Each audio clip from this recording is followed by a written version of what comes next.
La plupart n'a pas besoin de chaînes pour vivre comme un esclave. Il leur suffit d'avoir un esprit faible et un cœur sans discipline. Ils ne sont pas emprisonnés par des murs, ils sont emprisonnés par des impulsions. Et sais-tu ce qui est le plus dangereux? Qu'ils pensent que c'est normal, que crier de rage est de l'authenticité, que pleurer pour tout est de la sensibilité, que réagir sans réfléchir est simplement être humain. Et non, ce n'est pas de l'humanité. C'est un manque de contrôle, c'est un esprit sans entraînement. Parce que le véritable ennemi n'est pas ton patron, ton partenaire, tes parents ou la vie. C'est ce dialogue interne qui ne te laisse jamais tranquille. C'est cette voix qui exagère, qui se victimise, qui s'offense pour tout. C'est cette émotion qui monte comme une vague et qui te déchire de l'intérieur avant que tu puisses respirer. Et tant que tu ne fais rien à ce sujet, tu continueras à perdre. Tu continueras à te disputer pour des bêtises, à rompre des relations par orgueil, à prendre des décisions impulsives que tu regrettes ensuite, à prétendre que tout va bien quand à l'intérieur, tu ne peux pas te supporter. Tu veux une vérité dure? Personne ne viendra te sauver de ton propre esprit. Personne ne calmera tes tempêtes internes. Ce travail est uniquement le tien. Et si tu ne le fais pas, le monde le fera pour toi. Et ce ne sera pas en douceur. Le stoïcisme n'est pas une mode, ni une collection de belles phrases pour feindre la force. C'est une discipline brutale qui t'apprend à te gouverner en silence, à résister sans avoir besoin de le prouver, à répondre avec intelligence, pas avec colère, à rester calme quand tout exige d'exploser. Cette vidéo n'est pas pour tout le monde. Elle est seulement pour ceux qui en ont assez d'être dominés par eux-mêmes. Pour ceux qui sont prêts à regarder leur esprit en face et à lui dire « Tu es allé jusqu'ici ». Parce que dominer le monde ne sert à rien si tu ne peux pas te dominer toi-même. Et si tu penses encore que le silence est une faiblesse, c'est parce que tu ne l'as jamais utilisé comme une arme. Reste jusqu'à la fin, ce ne sera pas doux. Mais je te promets une chose, après cela, tu ne seras plus jamais le même. 1. Se taire avec intention, l'arme du guerrier mental. Ta réaction est la fenêtre par laquelle n'importe qui peut entrer pour te manipuler. Et le pire, c'est que tu leur laisses toi-même la porte ouverte. Apprendre à se taire quand tout te crie est comme apprendre à marcher au milieu du feu sans brûler. Cela semble impossible. Mais c'est là que se forgent ceux qui dominent leur esprit. Parce que n'importe qui peut parler, répondre, crier, exploser. Mais tout le monde ne se retient pas. Tout le monde n'absorbe pas le besoin d'avoir le dernier mot. Tout le monde ne se tait pas parce qu'il n'a rien à dire, mais parce qu'il sait que son silence vaut plus que 1000 réponses impulsives. Imagine ceci, tu es un coffre-fort. Ce que tu dis, ce que tu révèles, c'est ce que tu permets aux autres d'utiliser contre toi. Et quand tu ouvres le coffre sans filtre, sans stratégie, sans contrôle, tu ne perds pas seulement du pouvoir. Tu te vides. Celui qui ne sait pas se taire ne se protège pas. Celui qui ne se protège pas s'affaiblit. Parce que chaque mot mal utilisé est comme une pièce de monnaie jetée au sol au milieu du bruit. Personne ne la valorise.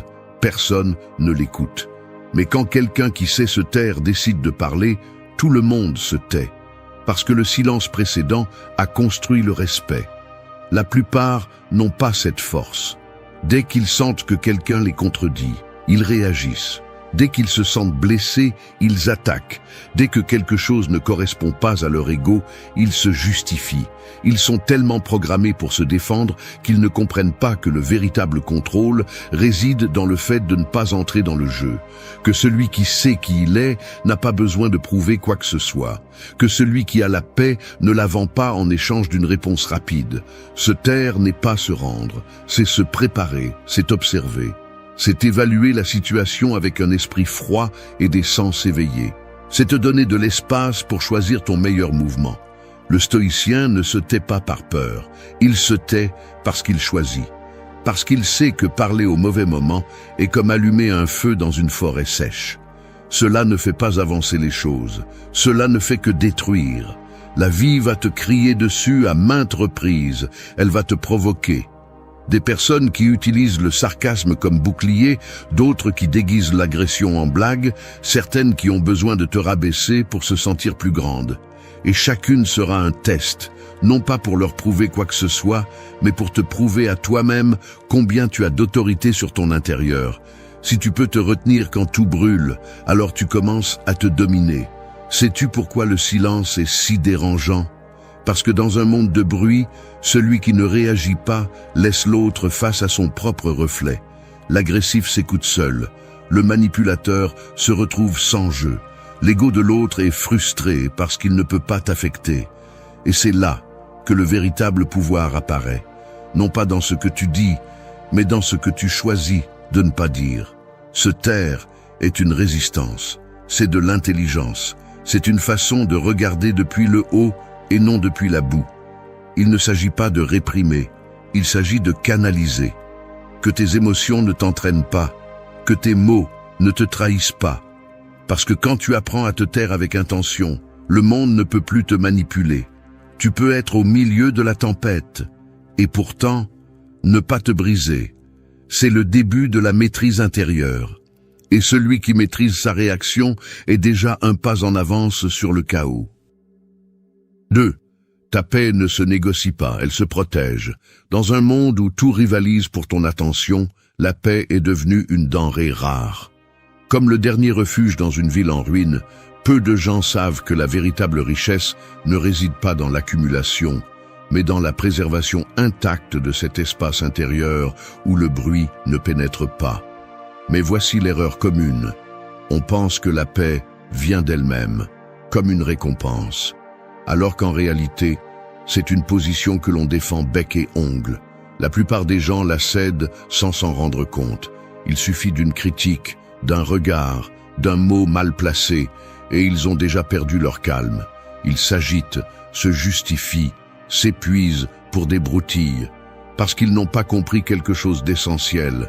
Chaque fois que tu cèdes ta paix pour t'intégrer, plaire ou discuter, tu te vides, non pas par maturité, mais par manque de force intérieure. Tu n'es pas empathique, tu cèdes le contrôle. Dans une époque où donner son avis est un sport et provoquer est devenu un divertissement, maintenir la sérénité est presque un acte révolutionnaire. Le stoïcien ne garde pas la paix parce que tout va bien. Il la garde parce qu'il ne la donne pas à n'importe qui. Parce qu'il sait que l'énergie qu'il utilise pour répondre à un imbécile est de l'énergie perdue. Parce qu'il a compris qu'il y a des batailles qu'on ne mène pas, non pas par peur mais par dignité. Protéger la paix n'est pas se retirer du monde. C'est se déplacer dans celui-ci avec précision. C'est choisir à quoi prêter attention, quoi ignorer, avec qui parler et avec qui garder le silence. C'est savoir que tout ne mérite pas une réaction, que tout ne doit pas faire mal, que tout n'a pas besoin d'explication. La maturité émotionnelle commence lorsque tu comprends que tu n'as rien à prouver, que ton bien-être n'est pas en jeu chaque fois que quelqu'un a une opinion différente ou te lance son venin. Le silence que tu choisis, les limites que tu traces, les espaces que tu réserves pour toi, tout cela est protection. Non pas de manière égoïste, mais stratégique. Parce que si tu t'épuises pour tout, tu te perds dans tout. Et si tu es fragmenté à l'intérieur, n'importe quoi à l'extérieur peut te détruire. On ne peut pas vivre en paix quand chaque provocation trouve une réponse. On ne peut pas être calme quand chaque personne a accès à ton énergie. Il faut être sélectif de manière brutale. Non pas avec arrogance, mais avec intelligence. La même que possédaient les anciens stoïciens en reconnaissant que tu ne peux pas contrôler l'extérieur, mais que tu peux décider à quoi tu ouvres la porte. La paix intérieure n'est pas un état que la vie te donne, c'est une décision quotidienne, c'est une armure. Et celui qui ne la protège pas finit par être utilisé par le bruit du monde comme une corde tendue, toujours sur le point de tomber. Tu n'es pas ici pour plaire à tout le monde. Tu n'es pas ici pour te justifier à chaque regard. Tu es ici pour maintenir ton centre stable, pendant que tout autour tourne avec désespoir. Et si cela te rend incompris, froid ou distant aux yeux de ceux qui ne savent pas ce que c'est que de vivre en équilibre, qu'il en soit ainsi. La paix se protège. Elle ne s'explique pas. On ne demande pas la permission de la voir. Elle se construit, elle se défend, elle se respecte. 3. Maîtrise ton esprit ou tu seras son esclave. Un esprit sans contrôle est comme une meute lâchée dans une ville endormie. Il ne prévient pas, il ne raisonne pas, il attaque seulement. Quand il se déchaîne, il est déjà trop tard. Il détruit ta paix, tes relations, ta propre volonté. Beaucoup vivent ainsi, croyant que ce qu'ils pensent est ce qu'ils sont, que ce qu'ils ressentent est un ordre et non un signal. Mais il y a une différence brutale entre avoir des pensées et être contrôlé par elles, entre avoir des émotions et vivre à genoux devant chacune d'elles. Les gens disent « c'est comme ça que je suis », comme si c'était une sentence irrévocable. Ce n'est pas le cas, c'est une excuse. C'est ce que répète quelqu'un qui ne s'est jamais arrêté pour se demander si cette voix dans sa tête lui appartient vraiment, ou si c'est un mélange de peur, de passé non résolu et d'habitudes mentales héritées. Parce que l'esprit non éduqué agit comme une prison avec les portes ouvertes. Tu ne vois pas les barreaux, mais tu es piégé quand même. Et le plus dangereux, tu tiens toi-même les clés, mais tu ne sais pas comment les utiliser. La maîtrise mentale n'est pas un luxe. C'est une nécessité de base pour toute personne qui veut vivre avec quelque chose de plus que des impulsions. Parce que si tu ne contrôles pas ton esprit, elle te contrôle. Elle te murmure des doutes quand tu as besoin de fermeté. Elle te lance des images du passé juste quand tu essaies d'avancer. Elle te convainc que tu vas échouer avant même d'avoir essayé. C'est une force incroyablement puissante, mais sans entraînement. Elle devient ton pire ennemi. Le stoïcien ne cherche pas à éliminer les pensées ni les émotions. Il cherche à les reconnaître, à les comprendre et surtout à ne pas leur obéir aveuglément. Parce qu'il y a des pensées qui ne méritent pas d'être écoutées, des émotions qui n'ont pas besoin d'attention, des réactions qui doivent être contenues comme si ta vie en dépendait. Et souvent, elle en dépend, parce qu'un moment d'esprit débordant peut ruiner des années de construction personnelle. La pratique de la maîtrise commence dans le quotidien, quand tu choisis de ne pas répondre avec colère, même si tu ressens le feu à l'intérieur.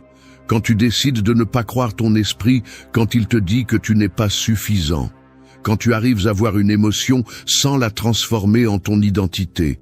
Ce n'est pas de la magie, c'est de la pratique. Et au début, c'est difficile, ça fait mal. Parce que tu es en train de déprogrammer des années de réactions automatiques. Mais chaque fois que tu choisis consciemment, tu domptes cette meute.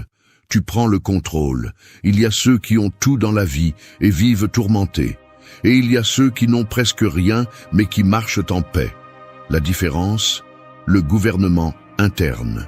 Peu importe combien tu as à l'extérieur, si à l'intérieur tu es un territoire sans loi. C'est pourquoi maîtriser l'esprit n'est pas une question de spiritualité superficielle. C'est une forme de survie dans un monde où tout est en compétition pour te perturber, pour te sortir de ton centre, pour te transformer en marionnette émotionnelle.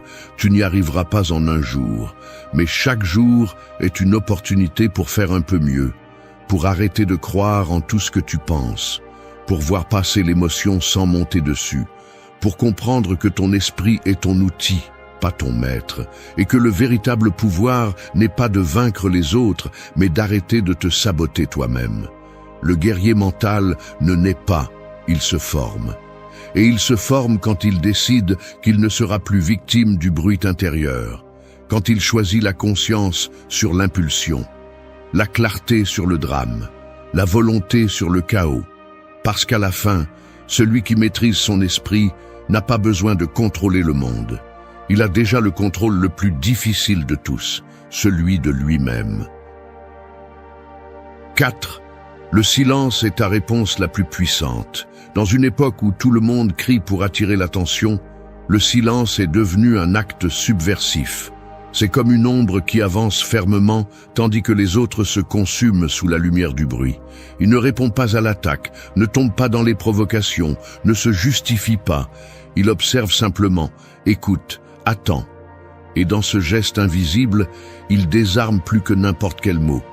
Parce que dans un monde où tout le monde se bat pour avoir le dernier mot, celui qui choisit de se taire intentionnellement montre qu'il a déjà gagné. Beaucoup pensent que le silence est passivité, alors qu'en réalité, c'est une stratégie. Ils croient que rester silencieux signifie ne pas avoir de réponse, alors qu'en réalité, c'est ne pas gaspiller d'énergie. Tout le monde ne mérite pas une réaction. Tout le monde n'a pas gagné une explication. Tout ce qui est dit ne doit pas être répondu. Celui qui répond par impulsion se trahit. Celui qui répond avec du bruit perd. Celui qui répond avec le silence laisse l'autre face à son propre vide. Le stoïcien ne se tait pas parce qu'il ne peut pas parler.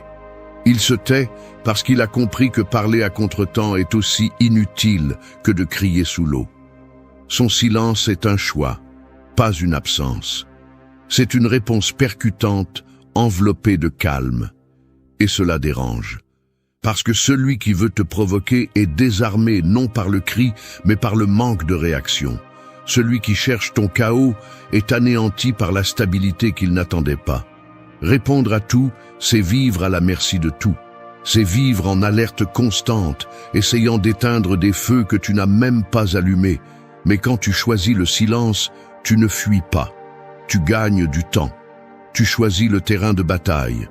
Tu rappelles à l'autre qu'il n'a pas de pouvoir sur toi.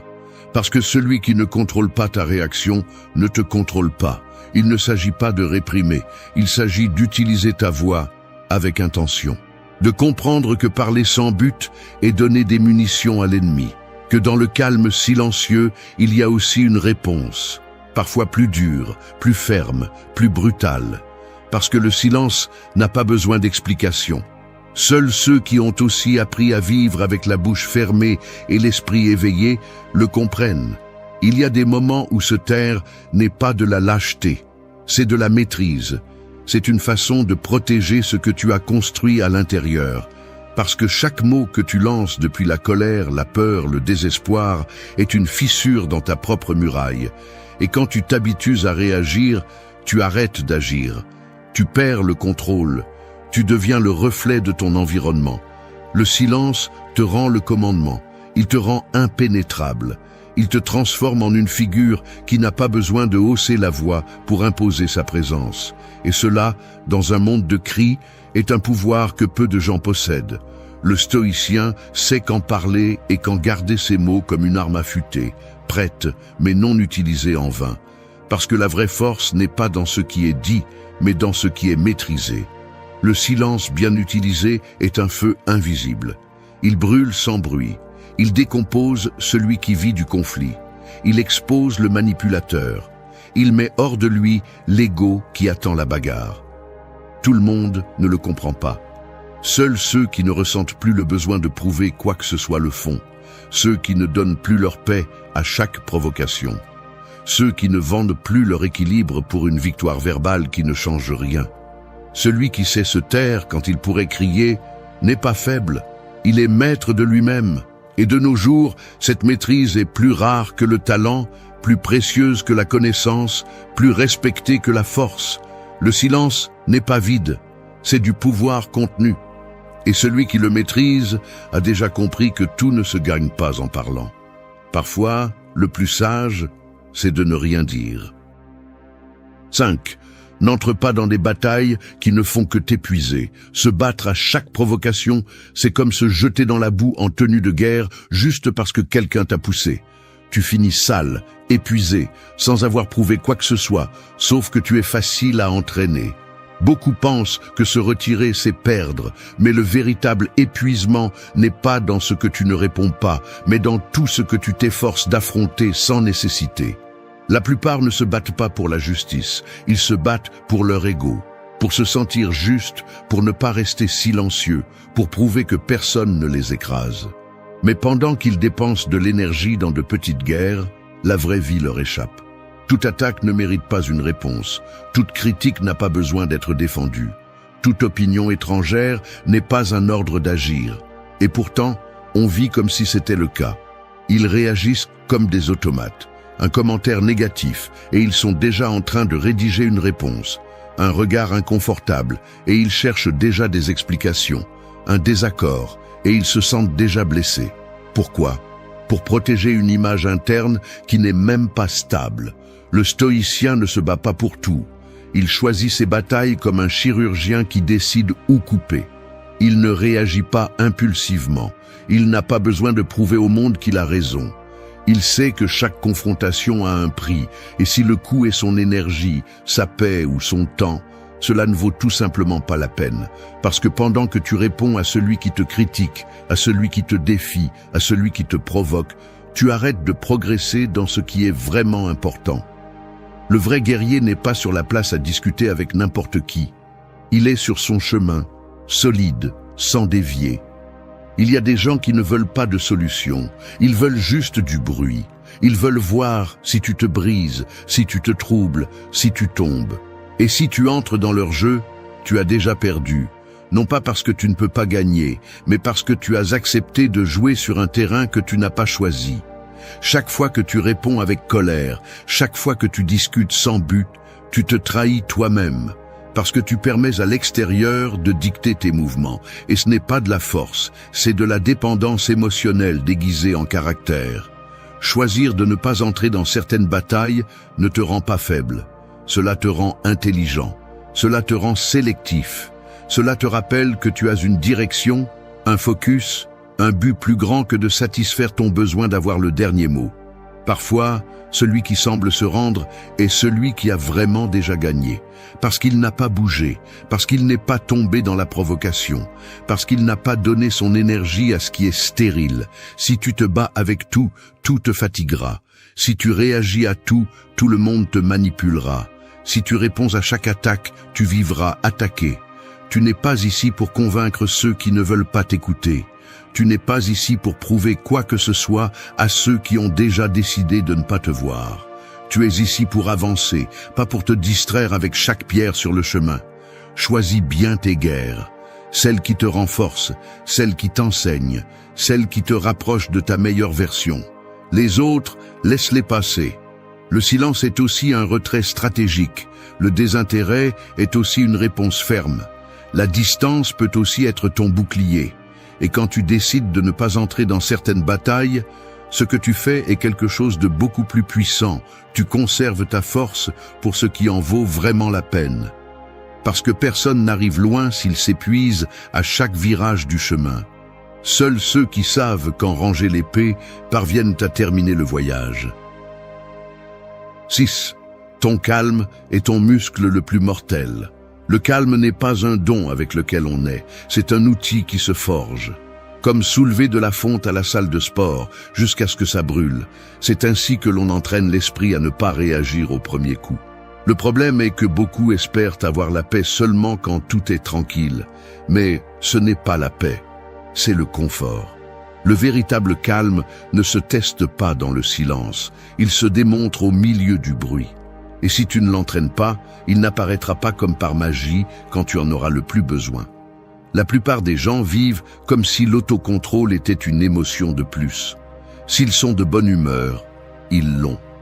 Si quelque chose les dérange, ils le perdent. Aussi instable, aussi vulnérable. Ils ne comprennent pas que le calme n'est pas une question d'humeur, mais une décision consciente. Et comme toute décision forte, elle nécessite de la pratique. Jour après jour, pas quand c'est facile, mais surtout quand c'est difficile. L'esprit, si tu ne le renforces pas, t'affaiblit. Il devient une excuse constante. Je n'ai pas pu l'éviter, ça m'a énervé, ça m'a mis hors de moi. Des phrases courantes de ceux qui n'ont jamais entraîné leur sérénité. Parce que oui, garder son calme fait aussi mal. Il faut se mordre la langue, contenir sa colère, réfléchir avant de parler, résister avant d'agir. Mais chaque fois que tu le fais, tu deviens plus fort, et avec le temps, plus libre. Le stoïcien voit le calme comme une armure. Ce n'est pas de la froideur, c'est de la préparation.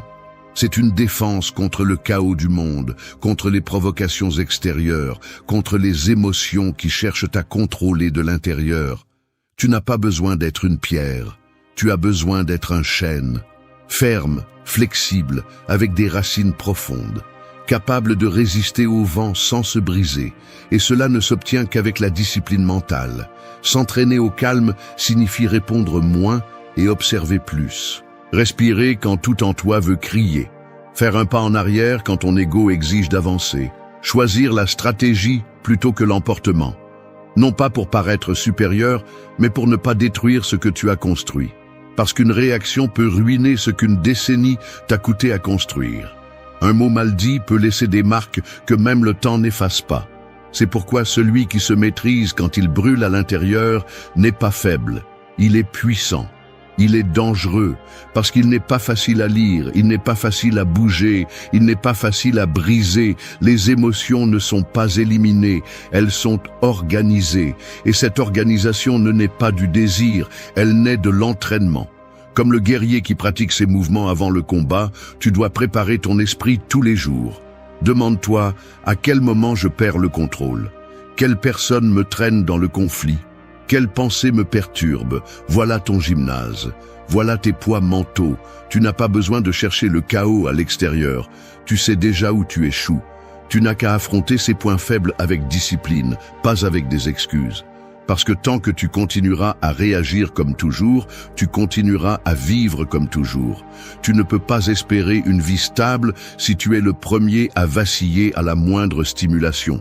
Tu ne peux pas avoir des relations saines si tu ne peux pas rester calme avec toi-même. La paix ne se supplie pas. Elle s'entraîne, elle se durcit, elle s'aiguise, et chaque jour est un test. Quelqu'un qui t'agace, une nouvelle qui t'énerve, un imprévu qui te déstabilise. Tu peux réagir et rester le même, ou tu peux le prendre comme une répétition de plus, comme un entraînement silencieux. Parce que celui qui s'entraîne au calme aujourd'hui sera prêt à dominer la tempête demain. Et dans ce monde qui récompense la rapidité, l'impulsivité, le sensationnalisme, celui qui reste ferme et serein, c'est lui qui gouverne vraiment. 7. Sois le gardien de ton temple mental. L'esprit est comme un ancien temple au milieu d'une ville moderne et bruyante. Tout le monde veut entrer, tout le monde veut laisser sa marque, donner son avis, imposer sa vision, polluer l'espace. Et si tu n'es pas à la porte, si tu ne surveilles pas qui entre, dans quel état et avec quelle intention, un jour tu te réveilleras et il ne sera plus à toi. Il sera rempli de voix que tu ne reconnais pas, d'idées que tu n'as pas semées, d'émotions que tu ne comprends pas et d'habitudes qui t'entraînent. Un temple abandonné par son gardien devient des ruines, de l'intérieur et de l'extérieur. Et c'est ce qui arrive à ceux qui vivent sans surveiller leur monde intérieur. Ils laissent entrer n'importe quelle pensée, n'importe quel souvenir toxique, n'importe quel jugement étranger. Ils permettent que des mots de mépris, des comparaisons, des doutes, des croyances, qu'ils ne remettent même pas en question s'installent. L'esprit, sans filtre, absorbe tout et le transforme en peur, en anxiété, en paralysie. Ensuite, ils se demandent pourquoi ils ne peuvent pas avancer, pourquoi ils se sentent si faibles. Mais la réponse n'est pas à l'extérieur, elle est à la porte qu'ils n'ont jamais fermée. Être le gardien de ton temple mental signifie comprendre que toutes les pensées ne sont pas les tiennes, que tout ce que tu penses n'est pas vrai, que chaque émotion que tu ressens n'est pas un guide fiable. L'esprit, s'il n'est pas nettoyé, se remplit de déchets. Et le tragique est que beaucoup de ces déchets t'ont été vendus comme la vérité. Tu n'es pas assez, tu ne peux pas, il est trop tard, tu vas échouer. Des phrases qui sont entrées comme des graines et ont poussé comme des racines jusqu'à devenir des chaînes invisibles. Le stoïcien sait que son esprit est sacré, qu'il est son refuge, sa tranchée, son centre. C'est pourquoi il en prend soin. Il ne permet pas que le jugement des autres pèse plus que sa propre clarté. Il ne se laisse pas envahir par des opinions qu'il n'a pas demandées. Il ne nourrit pas le ressentiment, l'orgueil ou la victimisation. Non pas parce qu'il ne les ressent pas, mais parce qu'il ne leur donne pas d'espace pour rester. Être le gardien de ton temple n'est pas éliminer le négatif, c'est ne pas lui construire un autel. Chaque pensée est une visite, et tu décides si elle reste ou si elle part. Chaque fois que tu permets à quelque chose d'étranger de détruire ta paix intérieure, tu négliges ce temple. Chaque fois que tu te répètes un mensonge interne sans le remettre en question, tu peins ces murs en gris. Chaque fois que tu te remplis de culpabilité, de colère ou d'envie sans les filtrer, tu laisses ce qui est sacré pourrir. C'est pourquoi il faut vérifier l'état de ton esprit comme tu vérifies ton domicile. Qu'est-ce qui occupe de l'espace? Quelles émotions répètes-tu chaque jour? Quelles idées te retirent de la force au lieu de te la donner? Si tu ne fais pas ce nettoyage constant, ton intérieur devient un endroit bruyant, lourd, où tu ne peux pas penser clairement ni agir librement. Tu ne peux pas prendre de bonnes décisions avec un esprit sale. Et être un gardien n'est pas un acte occasionnel, c'est quotidien, c'est constant. C'est choisir ce que tu consommes, avec qui tu parles, à quoi tu prêtes attention, quelles pensées tu acceptes comme tiennes. C'est comprendre que ton environnement mental est ta responsabilité. Ce n'est pas la faute de la société, ni de tes parents, ni de la malchance. C'est ton travail de protéger ton esprit comme le guerrier protège son épée.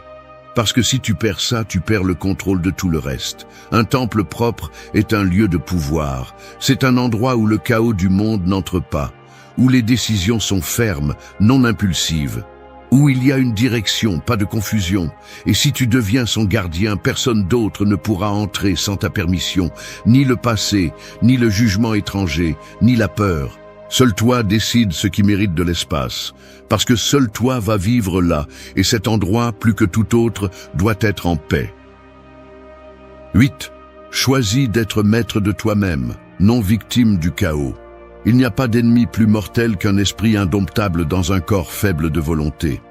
Il n'est pas nécessaire que quelqu'un te détruise si tu te rends toi-même chaque fois que quelque chose te dérange. Il y a ceux qui ont une vie pleine de possibilités, mais qui vivent comme des marionnettes de leurs impulsions. Un mot suffit pour les allumer, une critique pour les effondrer, une émotion pour les gouverner. Et le pire, c'est qu'ils le justifient. C'est comme ça que je suis, disent-ils. Non, tu n'es pas comme ça. Tu t'es habitué à ne pas être en contrôle, et ce n'est pas une identité, c'est de l'abandon. Être maître de soi n'est pas une jolie phrase, c'est une déclaration de guerre interne. C'est te mettre face au chaos que tu portes en toi et lui dire qu'il ne décide plus pour toi. C'est regarder en face la peur, la colère, l'impulsion et répondre « tu ne commandes pas ici ». Parce que si tu ne le fais pas, l'environnement le fera, l'anxiété le fera, le passé que tu continues à traîner le fera. Et tu continueras à vivre une vie que tu n'as pas choisie, tu ne fais que la répéter. Beaucoup pensent que réagir rapidement est un signe de caractère, mais ce n'est pas le cas. C'est une faiblesse qui crie fort. Le caractère, c'est respirer quand tu brûles de l'intérieur, c'est prendre du recul avant d'exploser. C'est répondre intelligemment quand tout en toi veut détruire, parce que te dominer n'est pas être froid, c'est être ferme. Ce n'est pas éteindre tes émotions, c'est savoir quand elles ne méritent pas le micro. Le stoïcien n'est pas celui qui ignore ce qu'il ressent, c'est celui qui l'observe sans se laisser emporter. Il comprend que s'il ne se gouverne pas, il se dilue, que s'il ne pense pas clairement, tout ce qu'il construit s'effondrera à la première tempête. C'est pourquoi il s'entraîne, c'est pourquoi il choisit chaque mot, chaque geste, chaque réaction. Parce qu'il sait que chaque moment de maîtrise interne est une victoire invisible, mais définitive. Et te voilà, à la fin de ce chemin. Soit tu continues à être victime de ce qui t'arrive, de ce qu'on te dit, de ce que tu ne peux pas contrôler, soit tu frappes sur la table et tu récupères ce qui a toujours été à toi, le contrôle. Non pour plaire, non pour complaire, mais pour vivre avec la dignité de celui qui ne se laisse plus manipuler par le chaos. Fais-le, non par fierté. Fais-le pour la liberté. Parce que lorsque tu t'appartiens, tu n'es plus une cible facile. On ne te brise plus avec des mots. On ne te pousse plus avec des regards. Tu ne bouges plus par peur. Tu bouges par décision. Et cela, même si le monde ne l'applaudit pas, est la forme la plus pure de pouvoir. Sans chaîne, sans permission, sans limite, seulement toi, aux commandes. Enfin, le silence n'est pas un vide, c'est une stratégie, c'est la salle où les forts se reconstruisent et les faibles se trahissent. Quand quelqu'un t'humilie, te trahit ou essaie de te briser, le pire que tu puisses faire est de supplier, expliquer ou te venger. Parce qu'à ce moment-là, ils ont déjà perdu le respect pour toi. Et quand cela se produit, parler et se rabaisser. Il ne reste plus qu'à te retirer et laisser ton absence faire le sale boulot. Cette vidéo n'est pas pour ceux qui cherchent à bien paraître. Elle est pour ceux qui ont déjà compris que celui qui voulait te voir tomber ne mérite pas de te voir debout. Elle est pour ceux qui choisissent de se transformer en silence, sans témoin, sans annonce. Pour ceux qui préfèrent frapper avec leur présence et non avec des mots. Parce que quand quelqu'un joue avec ta valeur, tu ne discutes pas. Tu te retires, tu te concentres et tu reviens si différent qu'ils ne savent plus comment s'approcher. Beaucoup pensent que le silence est une faiblesse. Ce n'est pas le cas. Le silence est le langage de celui qui n'a plus besoin de prouver quoi que ce soit. C'est le signe que tu es entré dans une autre étape, celle de te reconstruire, de mûrir sans crier, de guérir sans montrer, d'avancer sans demander la permission. Et cela dérange, cela fait peur.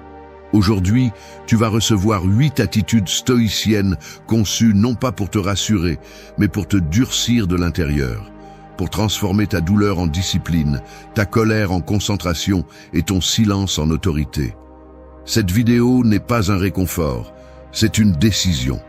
Et quand tu auras fini de l'écouter, tu arrêteras de réagir comme quelqu'un de blessé. Et tu commenceras à bouger comme quelqu'un qui n'est plus facilement touché. Prépare-toi. Parce que ce que tu vas apprendre ici ne te fera pas de bruit. Ça te rendra invincible. 1. Retire-toi en silence et laisse ton absence parler. Le tonnerre n'a pas besoin d'explication. Il arrive seulement après l'éclair et laisse clairement entendre qu'un événement puissant s'est produit. Ton absence doit être la même, inévitable, percutante et claire. Il y a des moments où parler ne sert plus à rien, où donner des explications est comme essayer de semer sur un sol brûlé. Et dans ces moments-là, le plus grand acte de respect envers toi-même est de te retirer. Pas avec des larmes, pas avec de la haine, avec froideur, avec détermination, avec silence. Parce que, qu'est-ce qui est plus dévastateur pour quelqu'un qui t'a sous-estimé? Une discussion sans fin? Une scène émotionnelle? Non. Ce qui secoue vraiment, c'est ton retrait inattendu. Le fait qu'un jour, tu as simplement cessé d'être là. Que tu as éteint ta voix, ton attention, ta présence. Et que tu n'as rien dit. Parce que quand quelqu'un est habitué à avoir accès à toi, ce qui lui fait le plus mal n'est pas que tu lui cries dessus. C'est que tu deviennes inaccessible.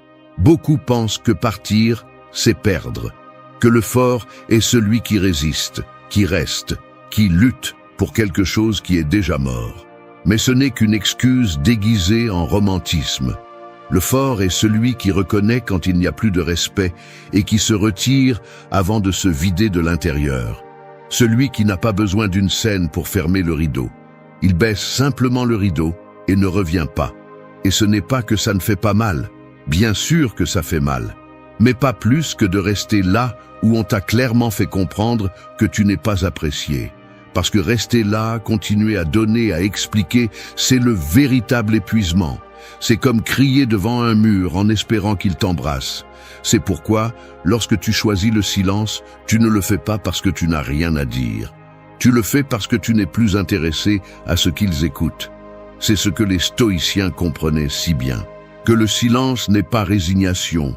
C'est le pouvoir intérieur. C'est savoir que ton énergie ne peut pas être au service de celui qui la maltraite. Qu'il n'y a pas de victoire plus digne que celle de partir la tête haute, sans te salir, sans te laisser entraîner à leur niveau. Parce que lorsque tu le fais ainsi, sans bruit, sans préavis, sans scène, tu génères une force qui se ressent plus que n'importe quel mot. Et soudain, ils le remarquent. Ton absence commence à peser. Ton silence devient un écho inconfortable, parce que personne ne s'attend à ce qu'une personne blessée ne réagisse pas. Et toi, tu ne réagis pas. Tu t'élèves. Et cela déstabilise. Cela laisse sans contrôle celui qui pensait te tenir dans ses mains. Il n'y a plus d'accès, il n'y a plus d'explication, il n'y a que de la distance. Et ça, c'est du pouvoir. Alors ne supplie pas, n'éclaircis pas, ne t'explique plus, retire-toi. Fais-le en silence, mais avec le dos droit. Ne regarde pas en arrière. Ne laisse pas de miettes pour qu'on te cherche. Ne cherche pas à clore avec des mots ce qui a déjà été fermé avec mépris. Qu'ils parlent, qu'ils inventent, qu'ils doutent. Toi, tu n'es plus là. Et ton absence sera si remarquable, si inconfortable, si frappante, qu'ils finiront par comprendre, même si tu ne le dis jamais, qu'il n'y a pas de retour en arrière.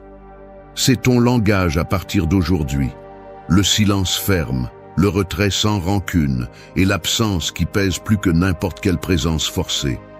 Parce que parfois, partir sans rien dire, c'est la chose la plus forte que tu peux dire. 2. Transforme-toi en secret et laisse le résultat faire sensation. Une graine ne crie pas quand elle brise la terre, elle ne fait que grandir, et quand elle finit par émerger, personne ne voit les nuits sombres, la pression du sol, l'effort silencieux qui l'a poussé vers le haut. Ta transformation doit être ainsi, discrète, sans annonce, sans chercher d'applaudissements. Parce que le vrai changement ne se prêche pas, il se remarque. Et non pas parce que tu dis, mais parce que tu irradies quand tu n'es plus qui tu étais. Après une humiliation, après le mépris, il est très facile de vouloir montrer au monde que tu es toujours debout.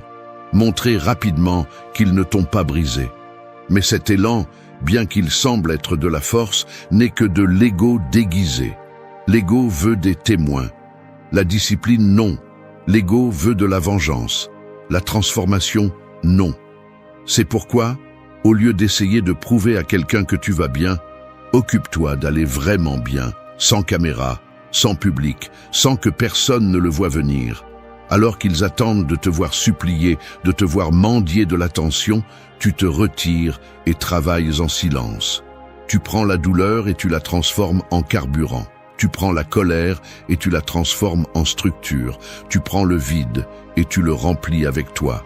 Pas avec de fausses images sur les réseaux, pas avec des phrases creuses, mais avec de vraies habitudes, des décisions fermes et une évolution qui ne demande pas la permission. La clé est de ne pas leur donner le privilège d'observer ton processus. Parce que celui qui t'a méprisé, celui qui t'a minimisé, ne mérite pas d'être témoin de ta renaissance. Ils ont vu ta version la plus brisée. Maintenant, ils devront affronter le résultat sans préavis, sans explication. Qu'un jour ils te voient, sans le chercher, et ne puissent pas te reconnaître. Qu'ils soient confrontés à ton regard ferme, à ta présence différente, à ce silence qui ne fait plus mal, mais qui impose. Les stoïciens le savaient. Il ne s'agit pas de changer pour être accepté. Il s'agit de changer pour que tu ne t'acceptes plus dans la version où tu étais méprisé. Le travail est interne. Et tu le fais sans que personne ne le sache.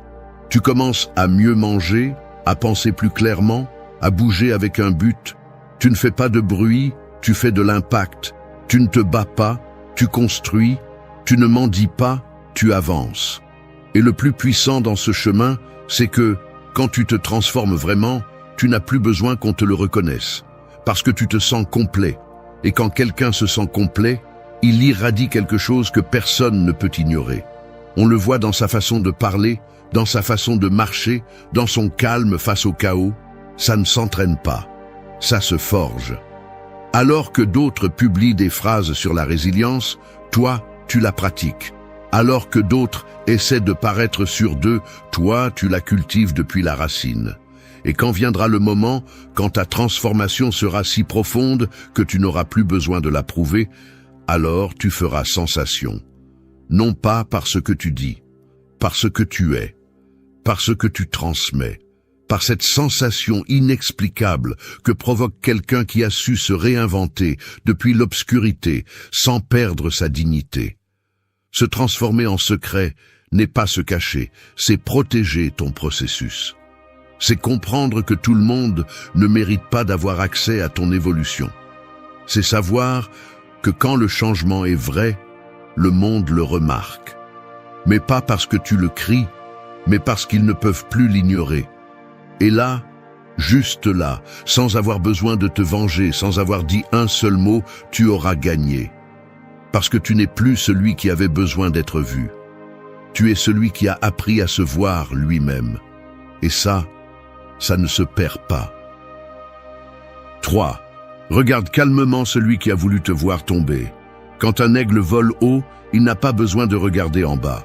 Mais quand il le fait, ce n'est pas pour tomber, c'est pour observer avec précision. C'est ainsi que tu dois regarder celui qui t'a fait défaut. Non pas avec rancœur, non pas à partir de la blessure, mais à partir de la hauteur que donne le fait d'avoir surmonté ce qui a essayé de te détruire. Non pas avec mépris, mais avec froideur. Parce que la vraie victoire n'est pas d'écraser l'autre, c'est de s'élever si haut qu'ils ne peuvent plus t'atteindre. Beaucoup de gens pensent que pardonner, c'est oublier. Que regarder calmement celui qui t'a humilié est un signe de faiblesse. Mais ils ne comprennent pas que ce calme n'est pas passivité, c'est maîtrise. C'est le résultat de tout le travail que tu as fait en silence, de chaque jour où au lieu de réagir, tu as choisi de grandir. Parce que celui qui est en paix n'a pas besoin de vengeance, il a déjà gagné. Et oui, ça fait mal. Ça fait mal quand quelqu'un en qui tu as confiance, quelqu'un que tu regardais avec respect, essaie de te voir tomber. Ça fait mal parce que tu ne t'y attendais pas, parce que tu as donné le meilleur de toi-même, parce que tu pensais qu'il y avait de la loyauté. Mais c'est là que beaucoup se brisent, où ils tombent dans le jeu de rendre l'appareil. Et c'est là qu'ils perdent. Parce que quand tu réagis avec colère, tu te contamines, tu te rabaisses. Tu deviens le reflet de ce que tu méprises. La voie stoïcienne n'est pas facile. Il ne s'agit pas de faire semblant que ça ne fait pas mal, il s'agit de ne pas laisser cela décider comment tu vis. Il s'agit de reconnaître le coup, de te regarder dans le miroir blessé, mais pas brisé. De comprendre que le calme que tu montres n'est pas indifférence, c'est clarté. Tu n'es plus dans le chaos, tu l'observes de l'extérieur. Et cela, pour celui qui voulait te voir détruit, est plus douloureux que n'importe quelle attaque. Regarder calmement ne signifie pas rester là, ni revenir, ni donner accès. C'est observer. C'est voir comment quelqu'un qui a voulu te faire du mal n'a plus de pouvoir sur toi. C'est remarquer comment ton regard ferme dérange plus que 1000 reproches. C'est te rendre compte que tu ne dépends plus de rien qui vienne de cette personne, ni excuse, ni validation, ni justice. Il n'y a que toi, avec ton processus, avec ta nouvelle version. Et quand tu arrives à ce point, quelque chose change. Parce que tu comprends que celui qui voulait te voir tomber t'a en réalité poussé à monter. Qu'à son insu, il t'a offert une leçon. Il t'a forcé à grandir, à te réveiller, à te blinder. Cette personne n'a pas brisé ta vie. Elle a révélé ce que tu devais encore guérir. Et même si son intention était sombre, le résultat a été lumineux. Mais une lumière qui ne se partage pas, qui ne s'explique pas, qui se montre simplement par ta présence différente. Beaucoup te diront qu'il faut rendre justice, qu'il faut rendre le coup. Mais cette urgence n'est qu'une façon de rester attaché à celui qui ne mérite plus d'occuper de l'espace dans ton esprit. La vraie justice, c'est de ne pas en avoir besoin. C'est d'être tellement au-dessus du mal qu'il ne t'affecte plus. C'est de regarder sans haine, c'est de voir sans trembler, c'est de passer à côté de celui qui t'a blessé et de ne rien ressentir, parce que tu as tout surmonté. Les stoïciens savaient que l'esprit entraîné est plus fort que toute provocation, que celui qui maîtrise sa réaction maîtrise son destin. Et c'est pourquoi, quand tu devras regarder celui qui t'a trahi, fais-le sans émotion tumultueuse. Regarde-le comme celui qui regarde une étape surmontée, un examen réussi, une porte fermée. Tu n'as pas besoin d'applaudissements pour avoir survécu. Ton calme dit tout. Et si un jour ils reviennent te chercher, s'ils essaient de se reconnecter, ne crie pas, n'explique pas, ne t'énerve pas. Regarde-les simplement, calmement, comme celui qui ne tombe plus. Comme celui qui a déjà appris, comme celui qui a choisi la paix, et c'est pourquoi maintenant, il n'a pas de rival. 4. Ferme les portes sans bruit, mais sans retour. Un chirurgien ne tremble pas lorsqu'il coupe. Il ne doute pas, il ne s'arrête pas pour penser si ça fait mal. Il le fait simplement parce qu'il sait que, s'il ne le fait pas, quelque chose pourrit. C'est ainsi que tu dois agir lorsque vient le moment de fermer une porte. Avec décision. Avec précision, sans trembler, sans regarder en arrière. Parce qu'il y a des liens qui ne se sauvent pas, ils se coupent. Et pas par vengeance, mais pour la santé mentale. Parce que si tu ne coupes pas à temps, cette connexion déjà pourrie t'entraîne et te détruit de l'intérieur. Tu n'as pas besoin de faire du bruit quand tu pars. Tu n'as pas besoin de lancer des avertissements ou de laisser de longues lettres. Ce qui est clair n'a pas besoin d'explication. Quand tu décides de partir vraiment, c'est parce que ta dignité ne tient plus dans cet espace. Et même si ton esprit te dit qu'il y a peut-être quelque chose à sauver, tu sais que ce que tu lâches n'est pas de l'amour, ni de l'amitié, ni du respect. Tu lâches une encre, un fardeau, une illusion. Beaucoup restent attachés non pas à ce qu'ils ressentent aujourd'hui, mais à ce qu'ils ont ressenti une fois. Et c'est là l'erreur. Parce que les portes qui ne se ferment pas bien finissent toujours par s'ouvrir dans les moments les plus faibles. Et quand elles le font, tu entres dans le même cycle. Tu donnes à nouveau, tu attends à nouveau, tu souffres à nouveau, jusqu'à ce que tu comprennes que fermer fermement est un acte d'amour propre, pas de froideur. Le stoïcisme l'enseigne clairement. Ce qui ne dépend pas de toi ne doit pas te gouverner. Si tu as déjà donné le meilleur de toi-même et que tu n'as pas été apprécié, ne reste pas pour négocier ta paix. Prends-la avec toi et pars. En silence, oui. Mais avec la clarté que tu ne reviendras pas à cet endroit où ta valeur a été ignorée. Parce que tant que tu ne fermes pas, tu ne commences pas. Et tant que tu ne recommences pas, tu restes en pause, déguisé en espoir. Ferme sans colère mais sans accès. La haine n'est pas nécessaire pour poser des limites. Il suffit de savoir qui tu es et ce que tu ne permettras plus jamais. Et quand tu le fais ainsi, avec une fermeté silencieuse, avec respect mais sans faiblesse, tu laisses une empreinte. Une empreinte qui ne s'efface pas. Parce que celui qui te perd vraiment, celui qui remarque qu'il n'y a plus moyen de revenir à toi, commence à comprendre tout ce qu'il avait. Mais c'est déjà trop tard. Tous ne comprendront pas ta distance. Certains diront que tu t'es éloigné sans prévenir, que tu as été dur, que tu as changé. Et ils ont raison. Tu as changé parce que tu as grandi. Tu as changé parce que tu en as eu marre de justifier ta présence dans un endroit qui ne prend pas soin de toi. Tu as changé parce que tu as appris à te choisir avant d'attendre que les autres le fassent. Alors ferme cette porte. Sans préavis, sans scandale, sans mots vides, fais-le pour toi. Ne laisse pas de fissures par où peuvent entrer des excuses. Ne laisse pas de miettes pour qu'on te suive. Ce qui suit maintenant nécessite de l'espace, de l'énergie et de la concentration. Tu ne peux pas construire une nouvelle vie avec les restes d'une histoire qui est déjà morte. Et rappelle-toi, la fermeté ne se crie pas, elle se démontre.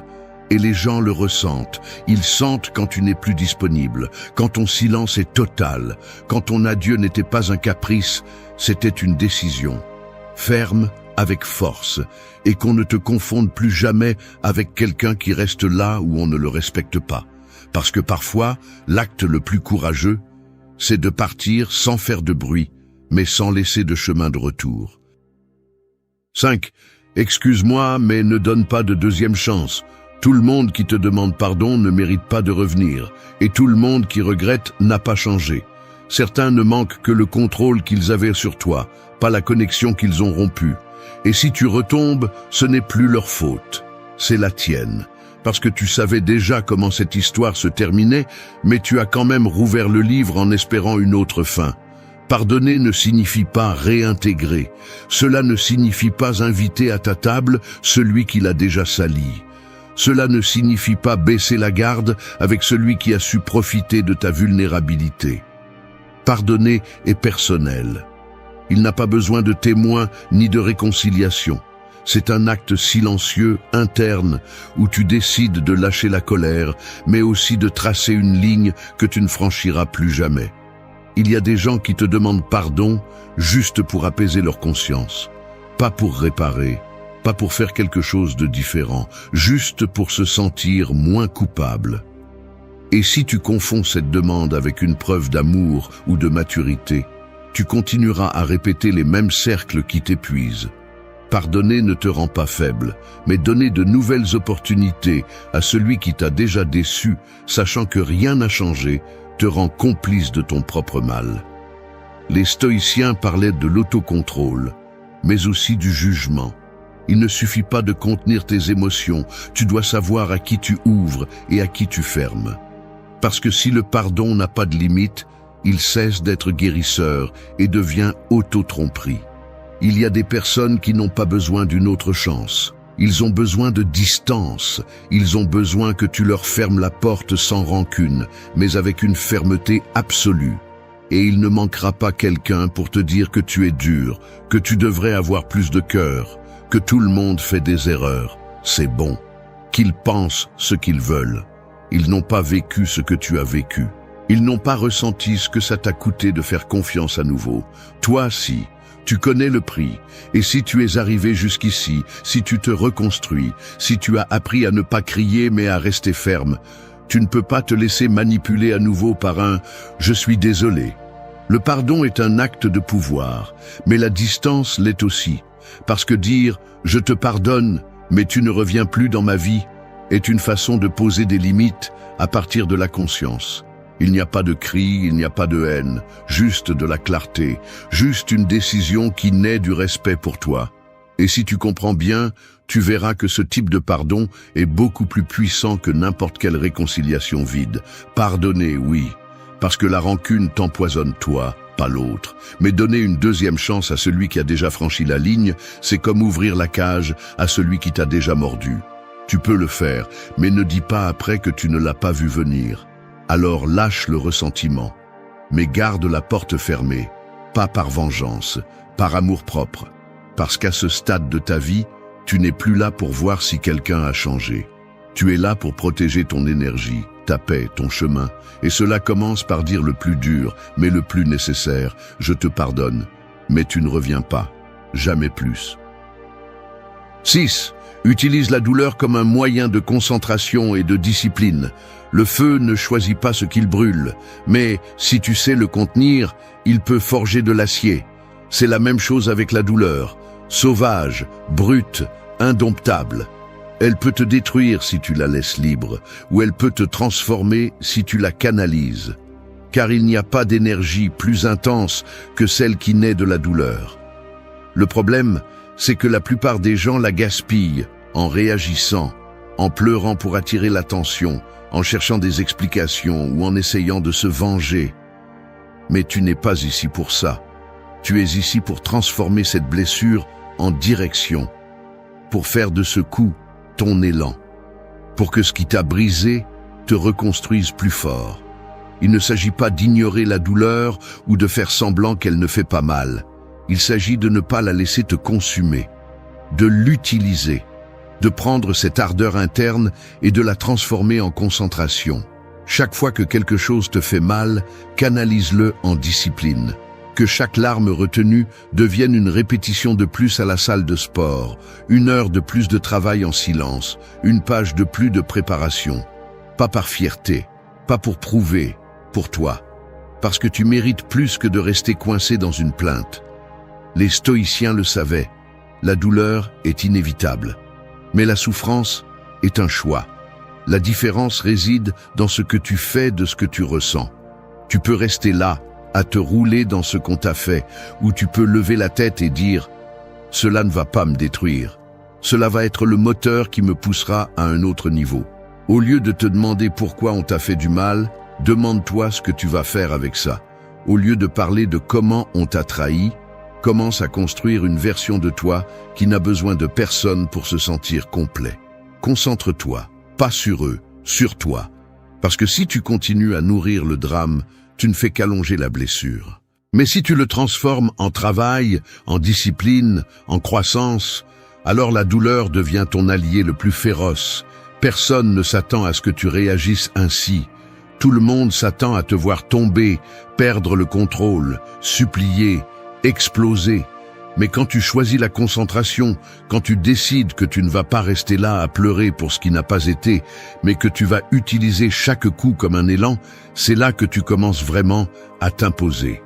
Sans faire de bruit, sans annoncer ton processus, simplement en travaillant, en avançant, en améliorant, pendant qu'il continue à parler. La douleur ne disparaît pas, elle se transforme, et c'est toi qui décides en quoi. Soit tu la laisses pourrir sous forme de ressentiment, soit tu la transformes en carburant. Chaque fois que tu veux abandonner, rappelle-toi pourquoi tu as commencé. Rappelle-toi comment on t'a fait te sentir. Rappelle-toi cette nuit où tu as promis de ne plus jamais revenir à ce point. Et alors, au lieu d'abandonner, tu te lèves. Non plus par colère, par direction. Parce que pendant que d'autres se perdent dans des excuses, tu entraînes ton caractère. Pendant que d'autres se plaignent, tu construis en silence. Pendant que d'autres cherchent du réconfort, tu trouves un but. Et c'est ce qui fait la différence. Pas qui t'a fait du mal, mais ce que tu as fait avec ce mal. La douleur bien canalisée devient discipline. Elle t'apprend à ne pas perdre de temps, à ne pas répéter les erreurs, à ne pas donner ton énergie à ceux qui ne la méritent pas, à vivre avec plus de structure, plus de clarté, plus d'intention. Et quand tu fais ça tous les jours, sans avoir besoin de le crier, ton progrès devient évident. Et celui qui te voyait fragile avant ne saura plus comment te toucher. Alors, ne la gaspille pas, n'éteins pas ce feu, dirige-le et transforme-le en la raison pour laquelle tu ne baisseras plus jamais la tête. En la raison pour laquelle tu te lèves tôt, tu t'entraînes dur, tu étudies plus et tu fais ce que tu as dit que tu ferais. Non pas pour te venger, pour te libérer. Parce que le véritable pouvoir n'est pas de cesser de ressentir la douleur, c'est de l'utiliser jusqu'à ce qu'elle te façonne en quelqu'un d'indestructible. 7. Reviens si fort qu'ils ne te reconnaissent plus. Le fait qu'ils t'aient vu briser ne signifie pas que tu dois rester là. Tu n'es pas ta chute. Tu n'es pas ce moment où ils t'ont trahi, t'ont ignoré ou t'ont fait te sentir inférieur. Tu es ce que tu fais ensuite, parce que si tu n'utilises pas ce fond comme base pour te relever, alors oui, ils t'auront vaincu. Mais si tu choisis de revenir, que ce soit d'une manière telle que personne ne sache comment te traiter, qu'ils ne puissent plus utiliser les mêmes mots, les mêmes gestes, les mêmes stratégies, parce que tu n'es plus à ce niveau. Il ne s'agit pas de prétendre être fort, il s'agit de la construire. Depuis le silence, depuis la discipline, depuis la colère bien dirigée. Reviens, oui, mais pas pour donner des explications, pas pour prouver quoi que ce soit. Reviens si concentré, si travaillé de l'intérieur, que ton énergie parle pour toi. Que ceux qui t'ont vu faible baissent maintenant les yeux, non par peur, mais par respect. La plupart veulent juste s'améliorer assez pour que les autres le remarquent. Pas toi. Tu vas disparaître un moment. Tu vas te reconstruire sans témoin. Tu vas transformer chaque blessure en muscle émotionnel, chaque silence en clarté, chaque rejet en élan. Et le jour où tu reviendras, tu seras si différent qu'ils te regarderont comme s'ils ne savaient pas qui tu es. Les stoïciens parlaient de la transformation intérieure comme du véritable pouvoir. Ils ne cherchaient pas l'approbation. Ils n'essayaient pas de s'intégrer. Leur seul objectif était l'excellence personnelle. Que chaque jour les rapproche d'une version plus forte, plus stable, plus libre. C'est ta mission maintenant, ne pas répondre, ne pas expliquer, évoluer. Et cela ne se fait pas avec une motivation momentanée, cela se fait avec une routine, avec des habitudes, avec des décisions, avec chaque aube où tu choisis de te lever malgré la fatigue, avec chaque tentation que tu décides de laisser passer, avec chaque fois que tu te tais, non par lâcheté, mais parce que tu n'as plus besoin de te battre. Ton avancement parle, ton regard ne cherche plus de validation, tes pas ne doutent pas, ta présence ne s'offre plus, elle s'impose. Reviens avec un corps plus fort, avec un esprit plus ferme et avec un esprit qui ne se plie pas. Et ne le fais pas pour qu'il te voie. Fais-le pour qu'il ne puisse plus te toucher avec les mains sales avec lesquelles il te pointait du doigt auparavant. Fais-le pour que lorsque tu reviendras à ces endroits, ils ne puissent pas être avec toi, parce que tu as changé, et eux non.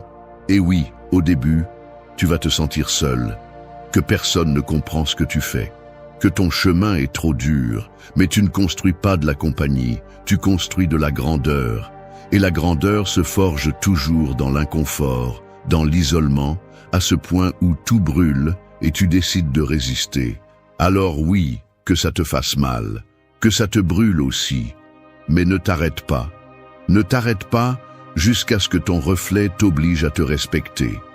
Ne t'arrête pas jusqu'à ce que celui que tu étais n'ait plus rien à dire à celui que tu es. Et si quelqu'un essaie de revenir avec le même traitement qu'avant, qu'il soit confus, qu'il ne sache pas comment te parler, qu'il ne sache pas comment te regarder, parce que tu n'es plus à son niveau, reviens si fort qu'il ne te reconnaisse plus, non par orgueil, par dignité, parce qu'après tant de douleurs, le moins que tu mérites, c'est de devenir invincible. 8. Pardonne hier et commence à vivre plus légèrement. Marcher en regardant constamment en arrière est le moyen le plus sûr de trébucher sur ce que tu as devant toi.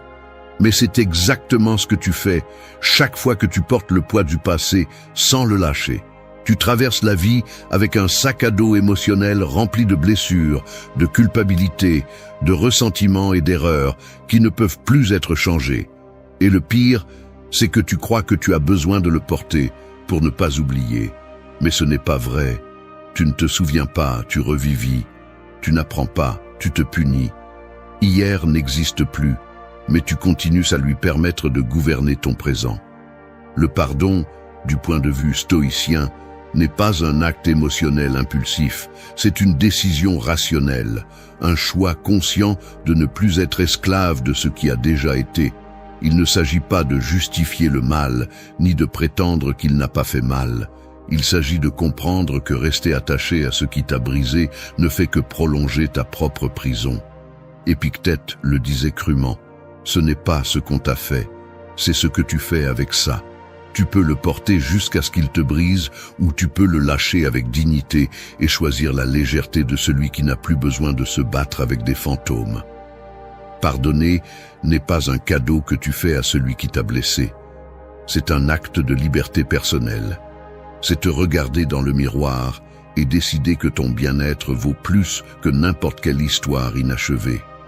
Que ta paix ne peut plus être en pause simplement parce que le passé ne s'est pas comporté comme tu l'espérais. Tu n'as pas à continuer à réagir avec les mêmes émotions chaque fois que tu te souviens. Tu peux changer la narration.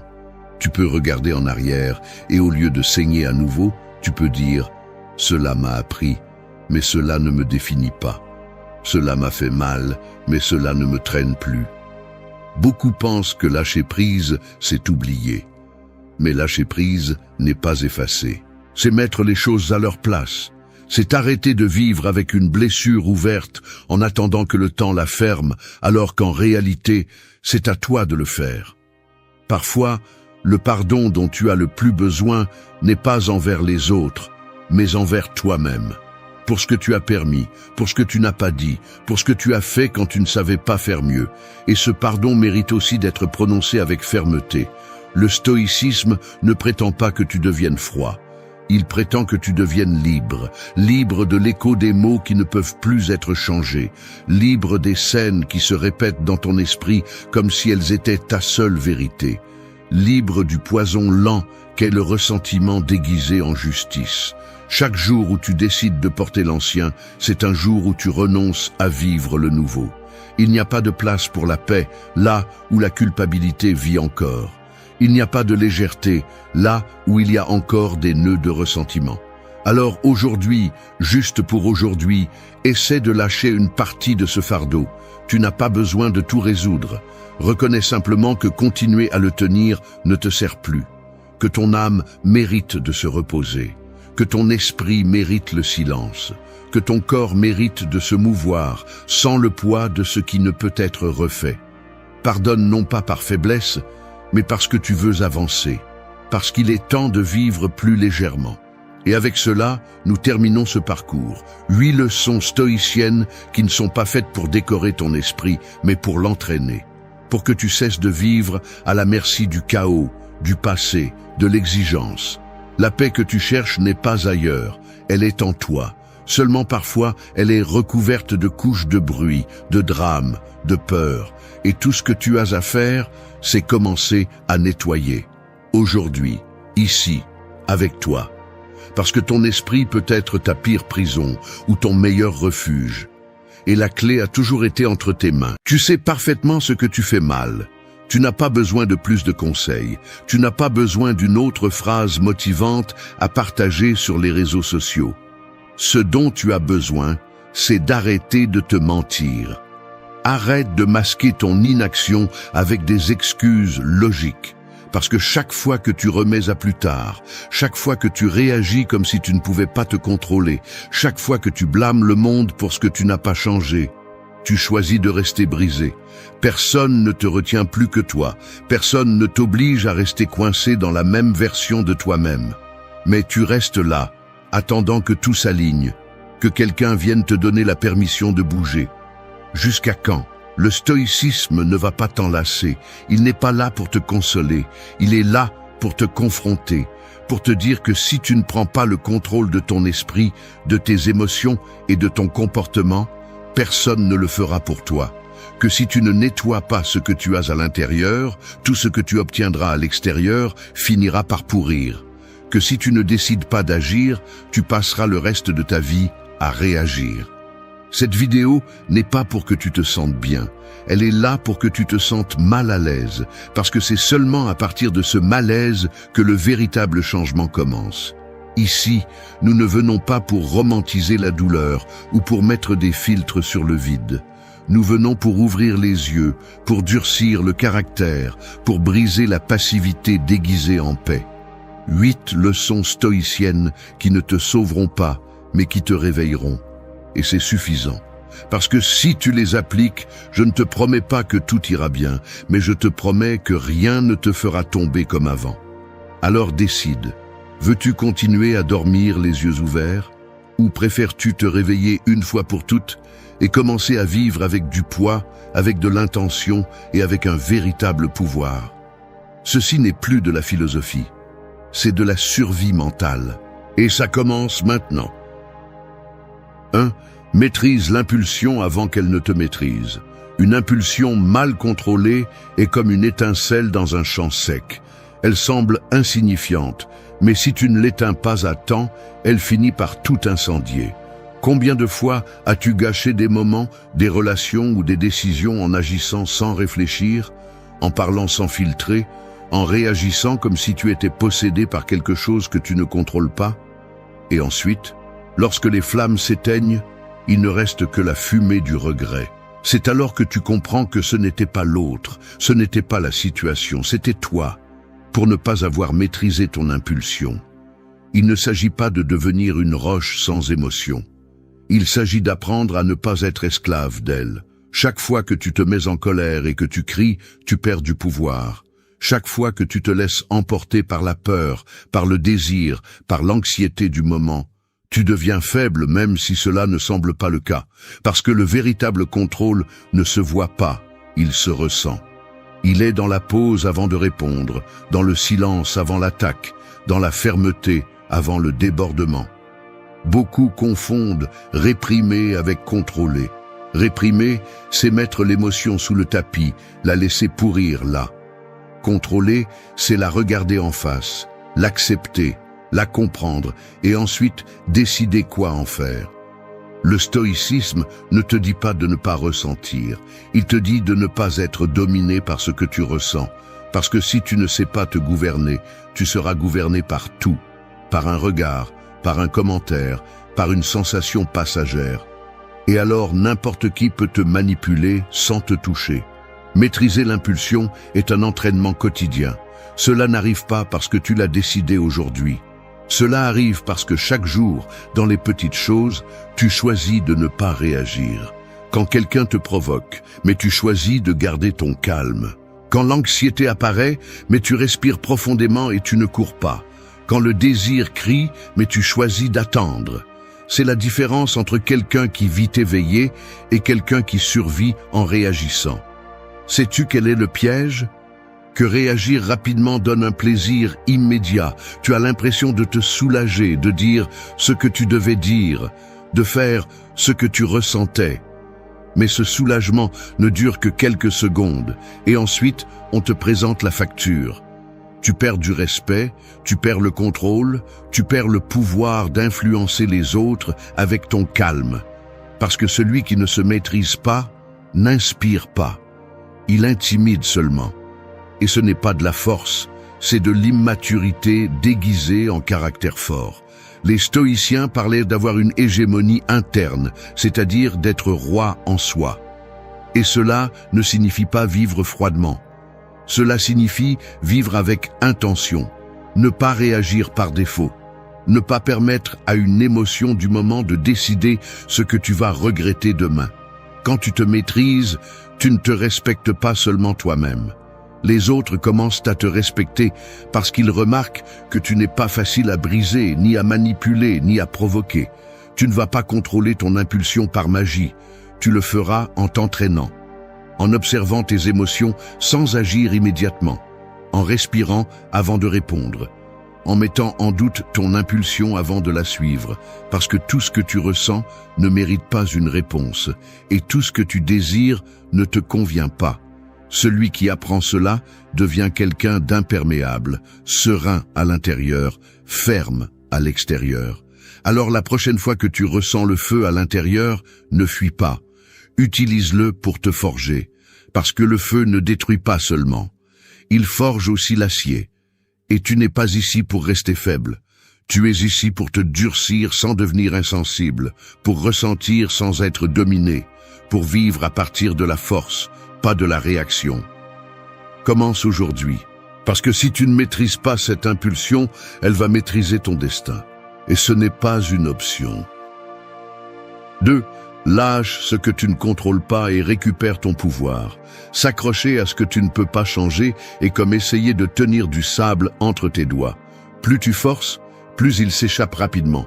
Et pourtant, te voilà, essayant de contrôler l'incontrôlable, ressassant ce qui est déjà passé, exigeant que les autres soient comme tu le souhaites, voulant que la vie obéisse à tes plans. Et sais-tu ce que tu obtiens avec ça? Une seule chose, t'épuiser. La plupart des gens vivent en esclavage de ce qui ne dépend pas d'eux. Ils se lèvent avec l'esprit plein de problèmes qu'ils ne peuvent même pas résoudre. Ils se couchent en pensant à ce que les autres ont dit, à ce qui n'a pas tourné comme ils l'espéraient, à ce qui devrait être différent. Et cela les paralyse, les consume, parce qu'au lieu d'utiliser leur énergie pour agir, ils l'utilisent pour résister à ce qui est déjà là. Et là, ils perdent du pouvoir. La clé stoïcienne n'est pas de se résigner, c'est de lâcher prise. Lâcher prise n'est pas abandonner, c'est choisir où mettre l'accent. Parce que tant que tu continues à regarder ce qui est hors de ta portée, tu vas ignorer ce que tu peux transformer. Et c'est là l'erreur, vouloir changer l'opinion de l'autre au lieu de changer ta réaction. Attendre que le monde soit juste au lieu d'agir avec justice toi-même. Attendre que tout s'aligne au lieu de bouger même contre le vent. L'esprit se contamine lorsqu'il s'attache à l'incertain, lorsqu'il vit en voulant prédire, contrôler, s'assurer. Mais la vie ne fonctionne pas comme ça, elle ne l'a jamais fait. Et tu n'as pas non plus été créé pour contrôler le monde. Tu as été créé pour dominer ton intérieur. Et c'est là que commence le véritable changement. Accepter ce que tu ne peux pas bouger, non pas avec passivité, mais avec intelligence. Parce que lutter contre l'inévitable n'est pas du courage, c'est de l'ignorance déguisée en bravoure. Il y a des gens qui perdent des années attachés au passé, essayant de donner une autre fin à ce qui s'est passé. D'autres se consument en essayant de changer quelqu'un qui ne veut pas changer. Et certains se noient dans l'anxiété pour tout ce qu'ils ne peuvent pas prévoir. Ils ont tous quelque chose en commun, ils ont cédé leur pouvoir. Parce que le pouvoir n'est pas d'avoir le contrôle total, il est de choisir où tu places ton énergie. Quand tu arrêtes d'essayer de contrôler ce qui ne te concerne pas, quelque chose de puissant se produit. Ta clarté revient, ta force revient, ton focus revient. Tu arrêtes de courir après l'inatteignable et tu commences à construire avec ce que tu as. Et c'est là que tu récupères le pouvoir que tu avais donné au passé, au futur, à d'autres personnes, à des résultats qui ne dépendent pas de toi. Les stoïciens ne restaient pas immobiles en attendant que les choses soient parfaites. Ils agissaient à partir de ce qu'ils contrôlaient, leurs pensées, leur caractère, leur comportement. Marc Aurèle a écrit « Si c'est en ton pouvoir, pourquoi te plains-tu? Si ce n'est pas le cas, pourquoi t'inquiètes-tu » C'est la racine de la liberté intérieure, savoir différencier ce que tu peux actionner de ce que tu peux seulement accepter. Alors, arrête de perdre du temps à traîner des chaînes que tu as toi-même fabriquées. Lâche ce qui n'est plus entre tes mains. Arrête de chercher des certitudes dans un monde qui ne te les a jamais promises. Et concentre-toi sur la seule chose qui a toujours été sous ton commandement. Toi. Parce que là, et seulement là, commence la véritable transformation. Le reste n'est que bruit. Un bruit que tu n'as plus besoin de porter. 3. Reste ferme même si tout tremble autour de toi. Un arbre ne devient pas fort les jours ensoleillés. Il se forge au milieu de la tempête, quand le vent le pousse avec force, quand le sol tremble et semble vouloir se fendre. C'est là qu'il démontre si ses racines sont bien plantées ou s'il ne faisait que prétendre être fort. Et toi, comme cet arbre, tu seras mis à l'épreuve. Non pas quand tout est calme, mais quand le monde semble s'effondrer.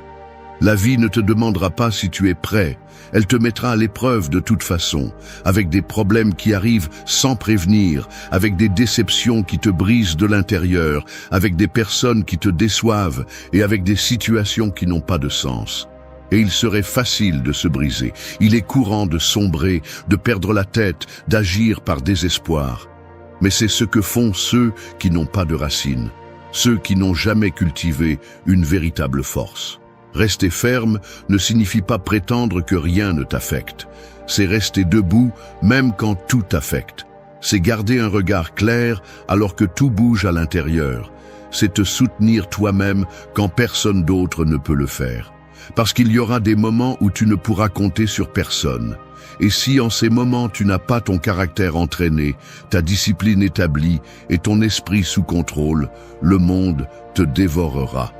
La fermeté ne se crie pas, elle se démontre dans le silence, en ne cédant pas aux provocations, en ne cédant pas à la peur, en prenant des décisions claires même quand tu es fatigué, blessé ou confus. Parce que celui qui n'agit bien que lorsque tout va bien n'a rien compris. N'importe qui peut être fort quand le soleil brille, mais quand il pleut, quand ça fait mal, quand tout tremble, c'est là qu'on voit qui a vraiment travaillé sur lui-même. Les stoïciens enseignaient que tu ne peux pas contrôler l'extérieur, mais tu peux toujours contrôler ta position face à cela. Tu peux choisir de ne pas te perdre dans le chaos. Tu peux choisir d'être le centre stable au milieu de l'instabilité. Et cela se travaille, jour après jour, dans les petites choses, dans le quotidien. Chaque fois que tu choisis d'agir selon tes principes plutôt que selon tes émotions. Chaque fois que tu choisis de ne pas abandonner ce que tu as dit que tu ferais. Chaque fois que tu ne te plains pas, mais que tu fais ce qu'il faut, même quand tu n'en as pas envie. Rester ferme ne signifie pas que tout ira bien. Cela signifie que quoi qu'il arrive, tu ne te trahiras pas. Tu ne céderas pas à la facilité. Tu n'abandonneras pas ton chemin sous la pression du moment. Et cela, même si cela ne se voit pas de l'extérieur, te transforme en quelqu'un de différent, en quelqu'un de solide, en quelqu'un qui peut inspirer rien qu'en étant présent, sans dire un mot. Il y aura des gens qui ne comprendront pas ton calme, qui te diront que tu devrais exploser, que tu devrais abandonner, que tu devrais faire ce que tout le monde fait. Mais tu n'es pas ici pour être comme tout le monde. Tu es ici pour être toi. Intègre, serein, ferme.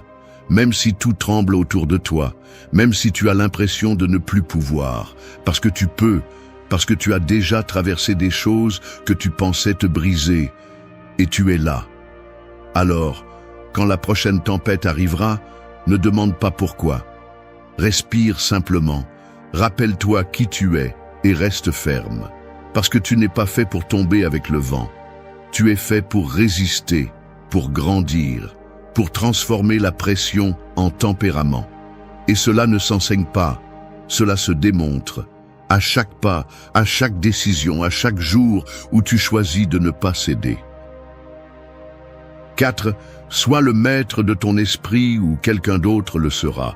Ton esprit est comme une scène. Si tu ne diriges pas la pièce, n'importe qui le fera avec une voix plus forte. Et ce ne seront pas toujours des acteurs avec de bonnes intentions.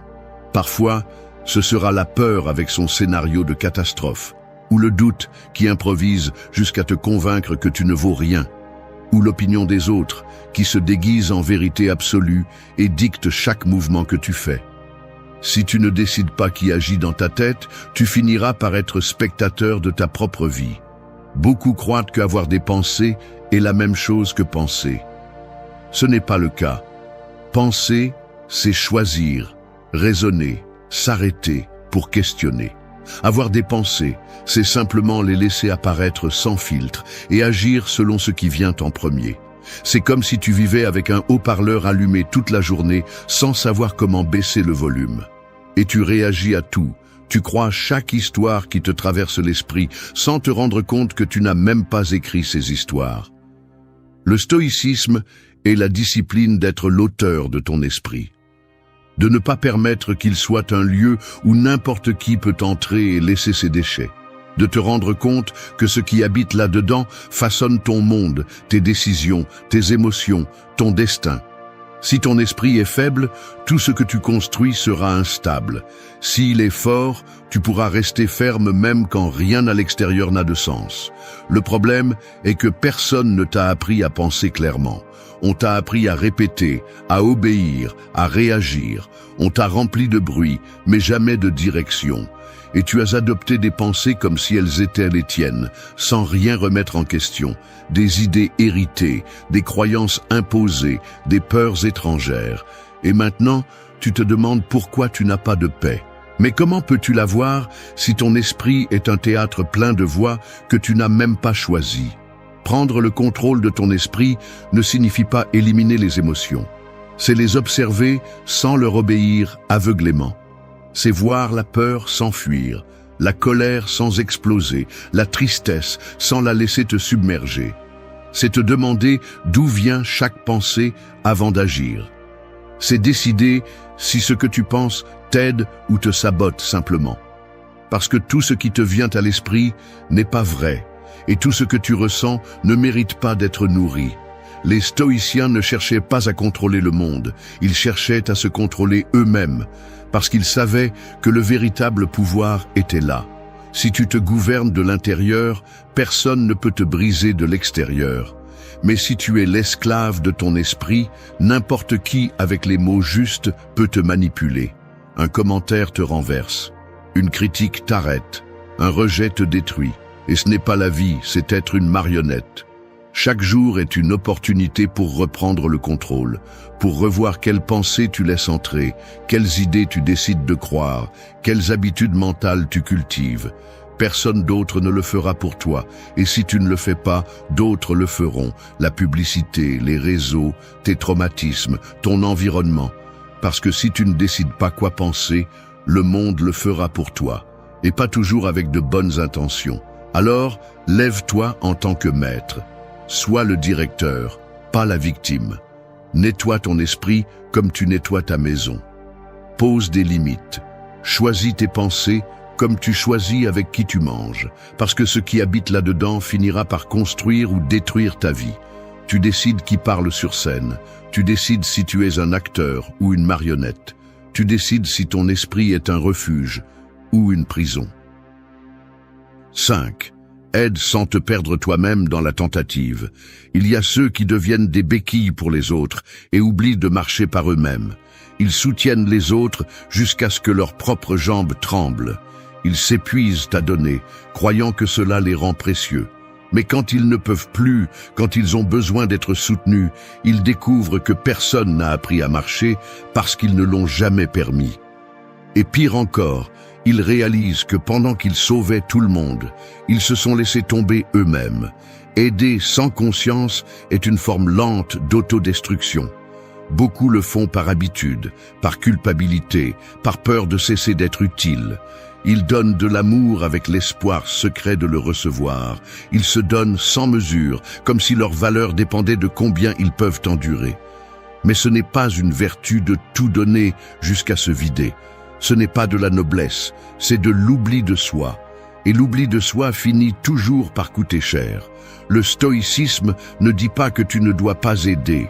Il dit que tu dois le faire à partir de ton centre, pas de ton vide. Parce que lorsque tu aides sans être construit d'abord, ce que tu donnes n'est pas de la force, c'est un manque déguisé en générosité. Et si ton aide naît d'un besoin désespéré d'acceptation, alors tu ne donnes pas, tu négocies. Tu dis « Regarde-moi, valorise-moi, ne m'abandonne pas ». Et cela n'est pas de l'amour, c'est de la peur déguisée. Beaucoup ne savent pas fixer des limites parce qu'ils confondent l'amour avec le sacrifice éternel. Mais celui qui donne sans limite finit épuisé, ressentiment, blessé. Et le plus tragique, c'est que dans ce processus, il cesse de se reconnaître. Il devient ce dont les autres ont besoin et oublie qui il était. Donner ne doit pas impliquer de disparaître. Aimer ne doit pas signifier se soumettre au désir de l'autre. Aider n'est pas céder ta vie pour soutenir celle de l'autre. Ce n'est pas de l'équilibre, c'est de l'esclavage émotionnel. Le véritable acte d'amour est d'apprendre à dire « jusqu'ici » sans se sentir coupable.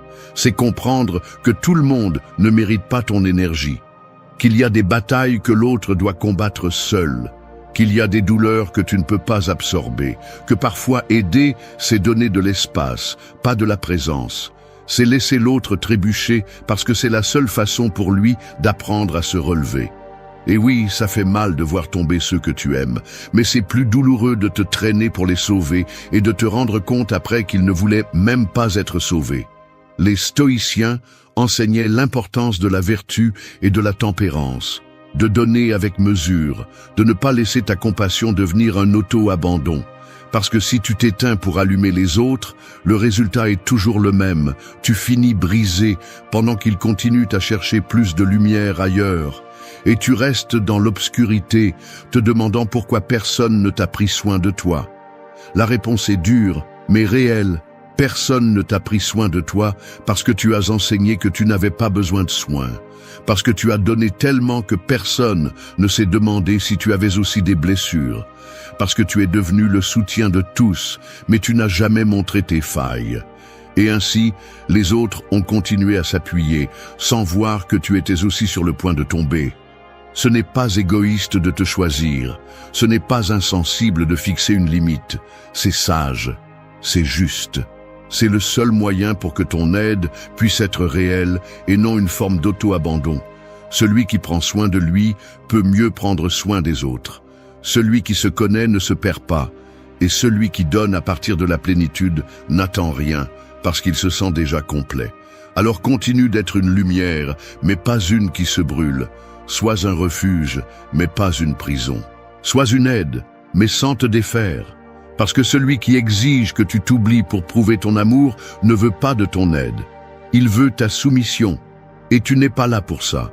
Tu es là pour te construire, et à partir de cette force, donner sans te perdre. 6. Transforme chaque chute en une leçon qui vous élève. Le sol n'est pas toujours la fin.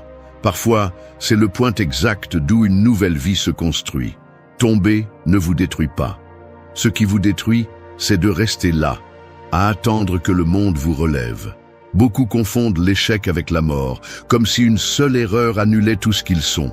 Mais ce qui définit vraiment une personne n'est pas combien de fois elle est tombée, mais combien de fois elle a utilisé ce coup comme un tremplin pour devenir plus forte, plus claire, plus réelle. Il y a ceux qui tombent et se brisent, et il y a ceux qui tombent et se réveillent. La différence réside dans la façon dont vous interprétez cette chute. Certains le voient comme une punition, d'autres comme une opportunité. Le premier stagne, le second se transforme. Parce que personne ne s'élève sans avoir touché le fond auparavant. Personne ne trouve de clarté s'il n'a pas d'abord marché dans la confusion. Personne ne valorise l'équilibre s'il n'a pas ressenti le tremblement dans son propre âme. Mais nous vivons dans une société qui déteste l'erreur, qui la déguise, qui la cache, qui la nie. Comme si échouer était une source de honte, comme si admettre une chute était synonyme de faiblesse.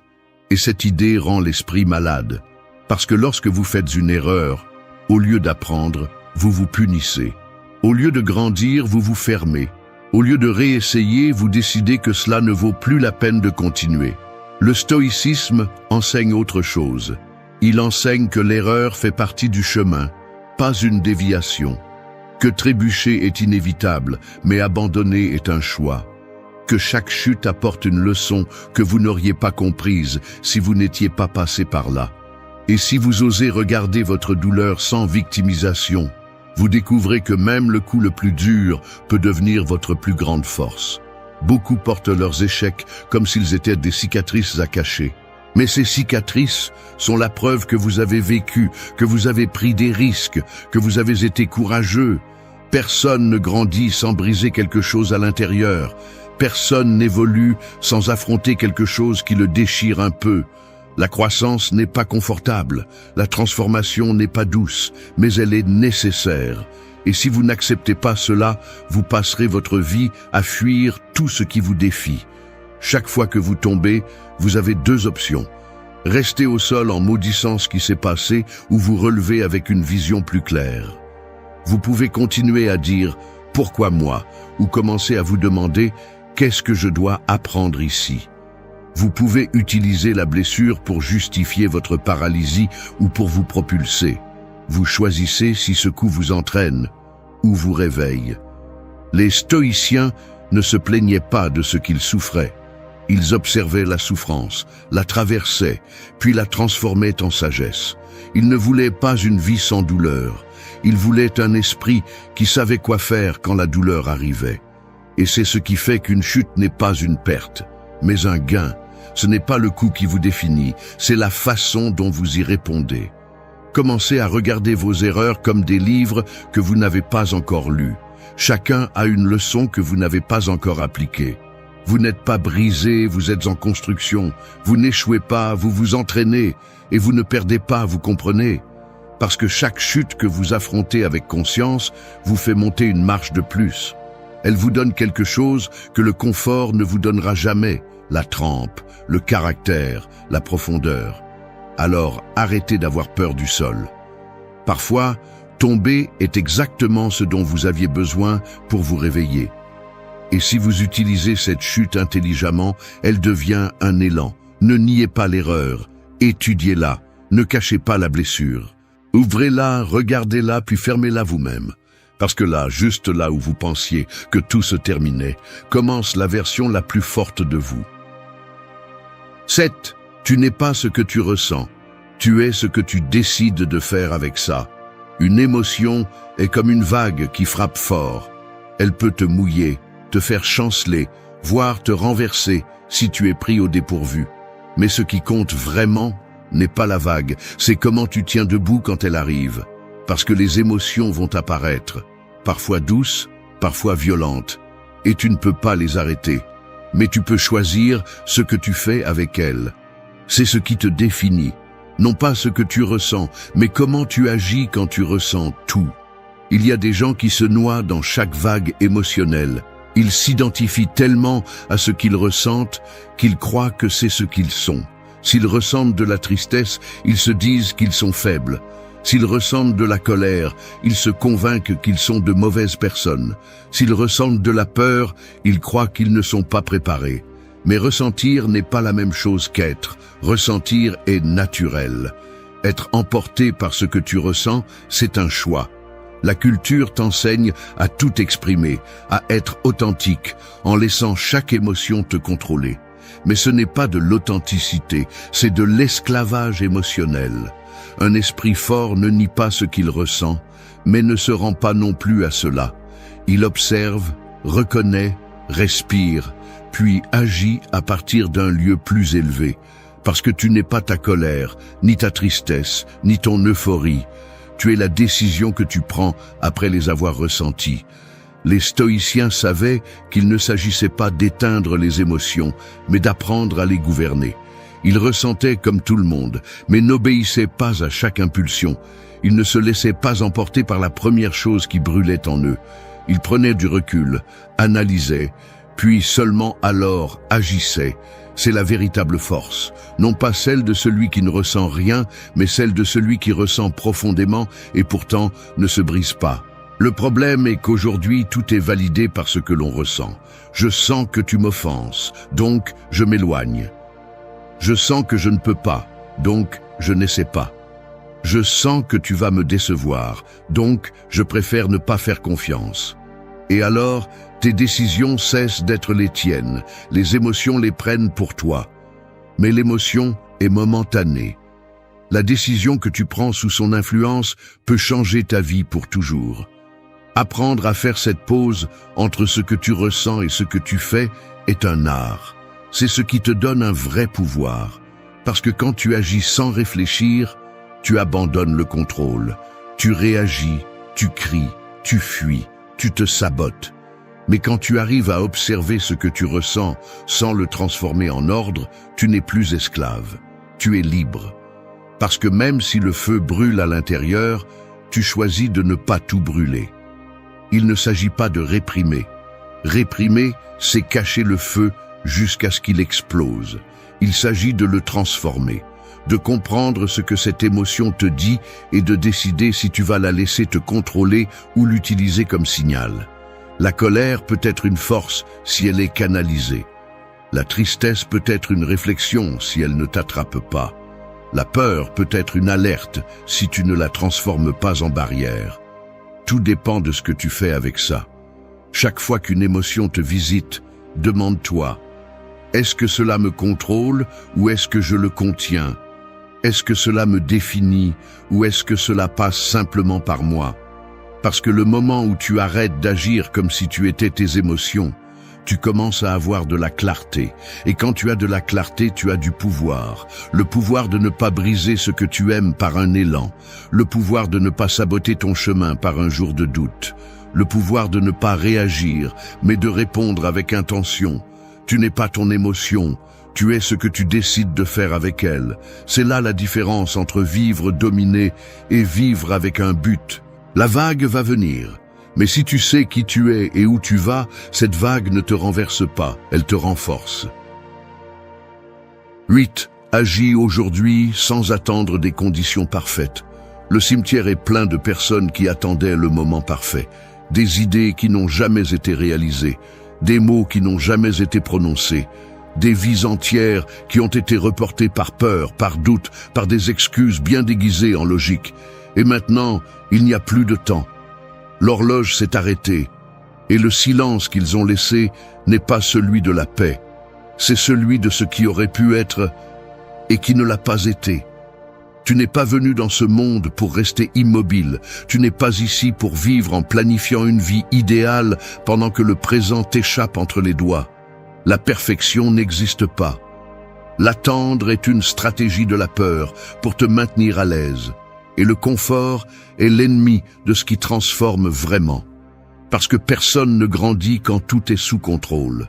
On grandit dans le chaos, dans l'incertitude, dans ce saut où tu ne sais pas si tu vas voler ou tomber, mais tu sautes quand même. La vérité est simple. Si tu n'agis pas aujourd'hui, tu vas te perdre. Pas de manière dramatique, mais petit à petit. Tu vas commencer à t'éteindre sans t'en rendre compte. Tu vas justifier ta paralysie par des phrases comme « ce n'est pas encore le moment »,« quand je serai plus préparé »,« quand j'aurai tout clair ». Et le problème est que tu vas commencer à y croire. Tu vas transformer l'attente en routine. Et un jour, sans savoir comment, tu vas te rendre compte que tu n'as pas vécu. Tu as juste tout pensé. Les stoïciens ne parlaient pas de promesses, ils parlaient de pratique, d'action, de faire ce qu'il faut faire même si tu n'en as pas envie, même si ce n'est pas confortable, même si tu n'es pas sûr. Parce que la seule chose que tu as vraiment, c'est le maintenant. Tout le reste est illusion, fantaisie, tromperie de l'esprit qui veut te protéger de la douleur, mais qui te vole aussi l'expérience.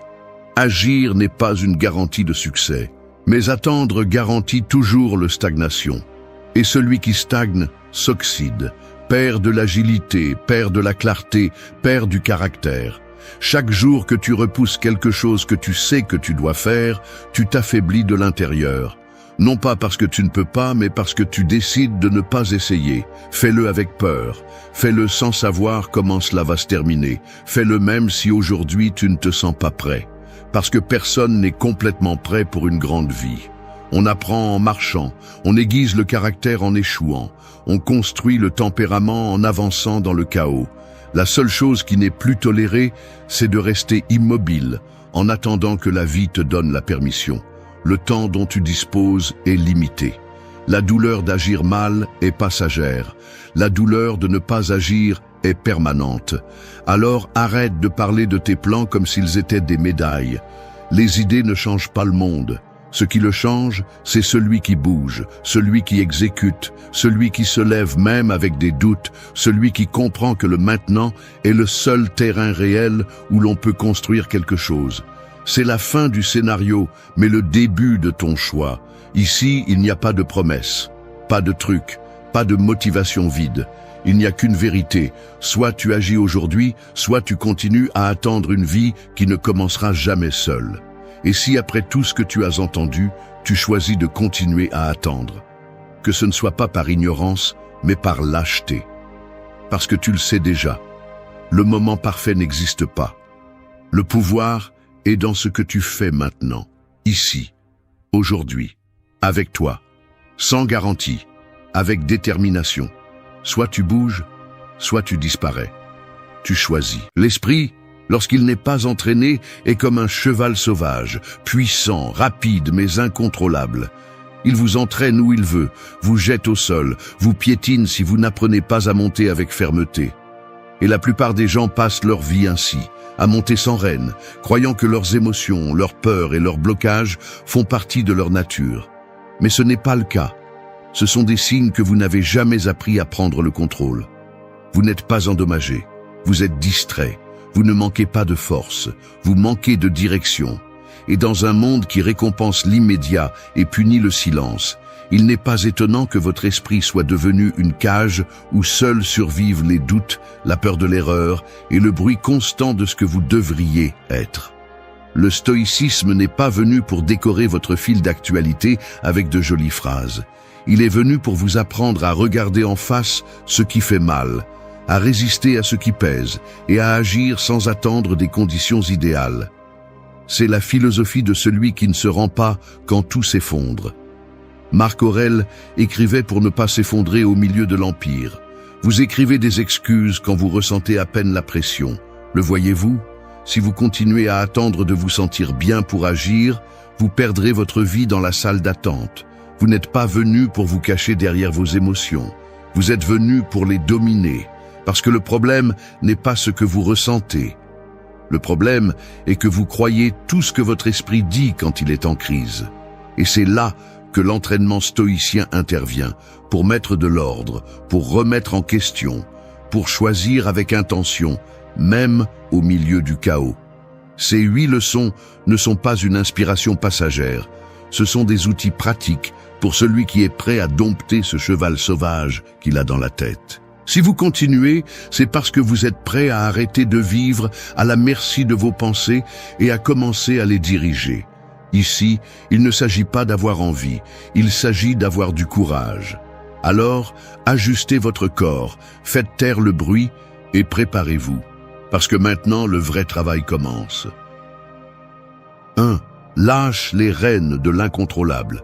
Imagine-toi accroché au volant d'une voiture qui a déjà perdu le contrôle. Le moteur en feu, les freins cassés, et toi, avec les mains tremblantes, essayant de tourner le volant comme si tu avais encore du pouvoir sur ce qui va arriver. Sais-tu ce que tu fais quand tu vis comme ça? Tu dépenses ton énergie sur ce qui ne dépend plus de toi.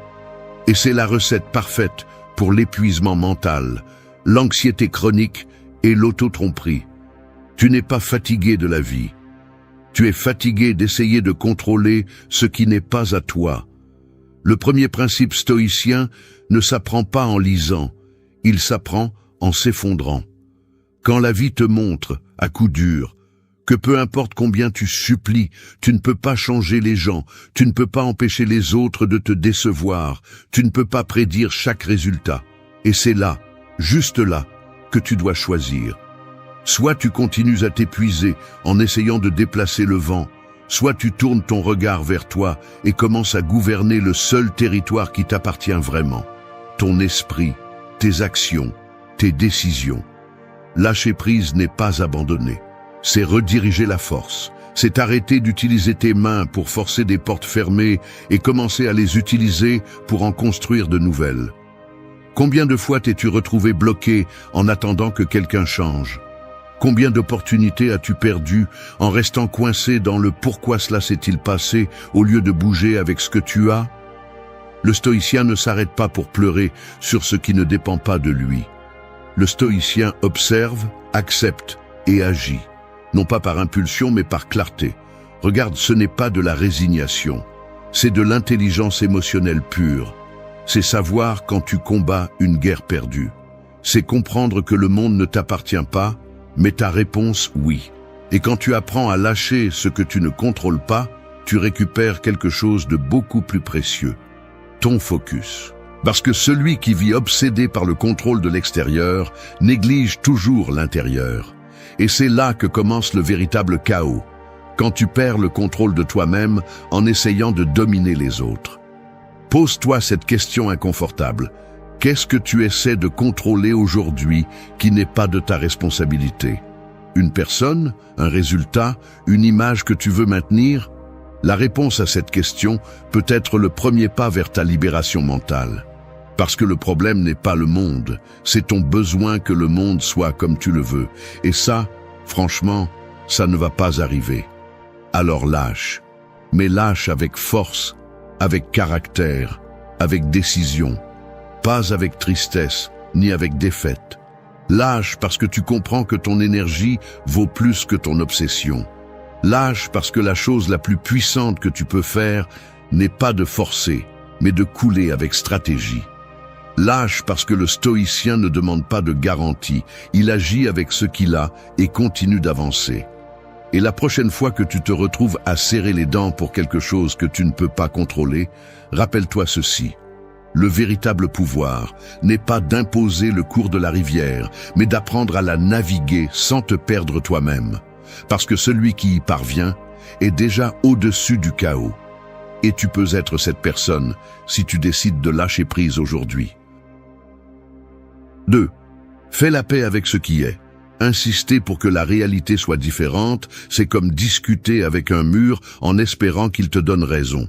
Tu peux lui crier dessus, le pousser, le frapper, et il restera là, immuable, identique, parce que la réalité ne se façonne pas avec le désir, elle se confronte avec la compréhension. Celui qui ne comprend pas cela vit en conflit permanent.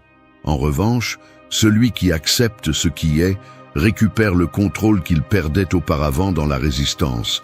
Accepter n'est pas se rendre, c'est reconnaître le terrain sur lequel tu te tiens, c'est arrêter de perdre du temps à exiger que les choses soient différentes et commencer à bouger avec ce que tu as. N'est-ce pas ce dont tu as vraiment besoin? Action, pas plainte, direction, pas illusion. Parce que quand tu te bats avec ce qui est déjà là, tu ne fais que t'embourber dans une souffrance inutile. La plupart de tes blocages mentaux ne viennent pas du monde, ils viennent de ton combat interne avec ce que tu ne peux pas changer. Tu es contrarié par la façon dont quelque chose s'est terminé, comment quelqu'un t'a traité, comment les choses ne se sont pas passées. Je comprends, mais si c'est déjà passé, si c'est déjà devant toi, combien de temps vas-tu encore t'empoisonner en le résistant? Le stoïcien ne gaspille pas sa force à souhaiter que la pluie ne tombe pas. Il sort son manteau et continue à marcher. Accepter une situation difficile est le premier pas pour la surmonter. Cela semble évident, mais peu de gens le font. Parce que c'est dur. Parce qu'accepter que quelque chose n'est pas comme tu le voulais demande de la maturité. Cela demande de regarder les choses en face sans victimisation. Et ça fait mal. Mais ça fait beaucoup moins mal que de continuer à blâmer tout le monde et à rester immobile en attendant que le monde s'adapte à tes attentes. Fais la paix avec ce qui est, et je répète, non pas parce que tu aimes ça, mais parce que c'est ce qu'il y a. Parce que rester en guerre avec la réalité ne fait que te faire perdre le présent. Et si tu perds le présent, tu perds tout. Tes opportunités, ton énergie, ta vision. Rien de nouveau ne naît d'un esprit qui continue à se lamenter sur ce qu'il ne peut plus corriger. Ce principe stoïcien t'oblige à être brutalement honnête avec toi-même. Qu'est-ce que tu évites d'accepter? Un échec? Un rejet? Une perte? Le premier acte de force mentale est d'admettre ce qui existe, même si ça fait mal. Parce que de là, tu peux bouger. De là, tu peux agir avec intelligence. De là, tu peux grandir. Mais si tu te refuses, tu restes coincé dans un passé qui ne peut même plus te toucher, mais qui a encore du pouvoir sur toi parce que tu ne l'as pas lâché. Accepter ne te rend pas faible. Ça te rend libre. Ça te libère du poids de la fantaisie. Ça te permet de voir clairement. Et à partir de cette clarté, tu peux prendre des décisions qui te servent vraiment. C'est ainsi que fonctionne le stoïcisme. Il ne te peint pas la vie en rose. Il te donne des outils pour marcher avec assurance, même quand tout est en désordre. Fais la paix avec ce qui est, parce que c'est la seule façon de commencer à construire ce qui sera. 3. Interroge ton esprit comme un sage. Tout ce que tu penses n'est pas vrai. En fait, une grande partie de ce que tu te répètes quotidiennement ne sont que des opinions non révisées, des idées héritées, des peurs camouflées en logique. Ton esprit peut être ton allié le plus puissant ou ton manipulateur le plus astucieux. Et si tu ne le remets pas en question, il te traînera sur des chemins que tu n'as pas choisis, te convaincra que tu ne peux pas, que tu ne vaux rien, qu'il vaut mieux rester immobile. C'est ainsi qu'opère un esprit sans surveillance. Il parle avec une voix d'autorité, mais souvent il ne sait pas ce qu'il dit. Le problème est que tu le crois trop vite. Une pensée apparaît et tu l'acceptes sans filtre, sans discussion, comme si c'était une sentence sacrée. Je ne suis pas assez. Ça ne va pas bien se passer. Il est trop tard pour moi.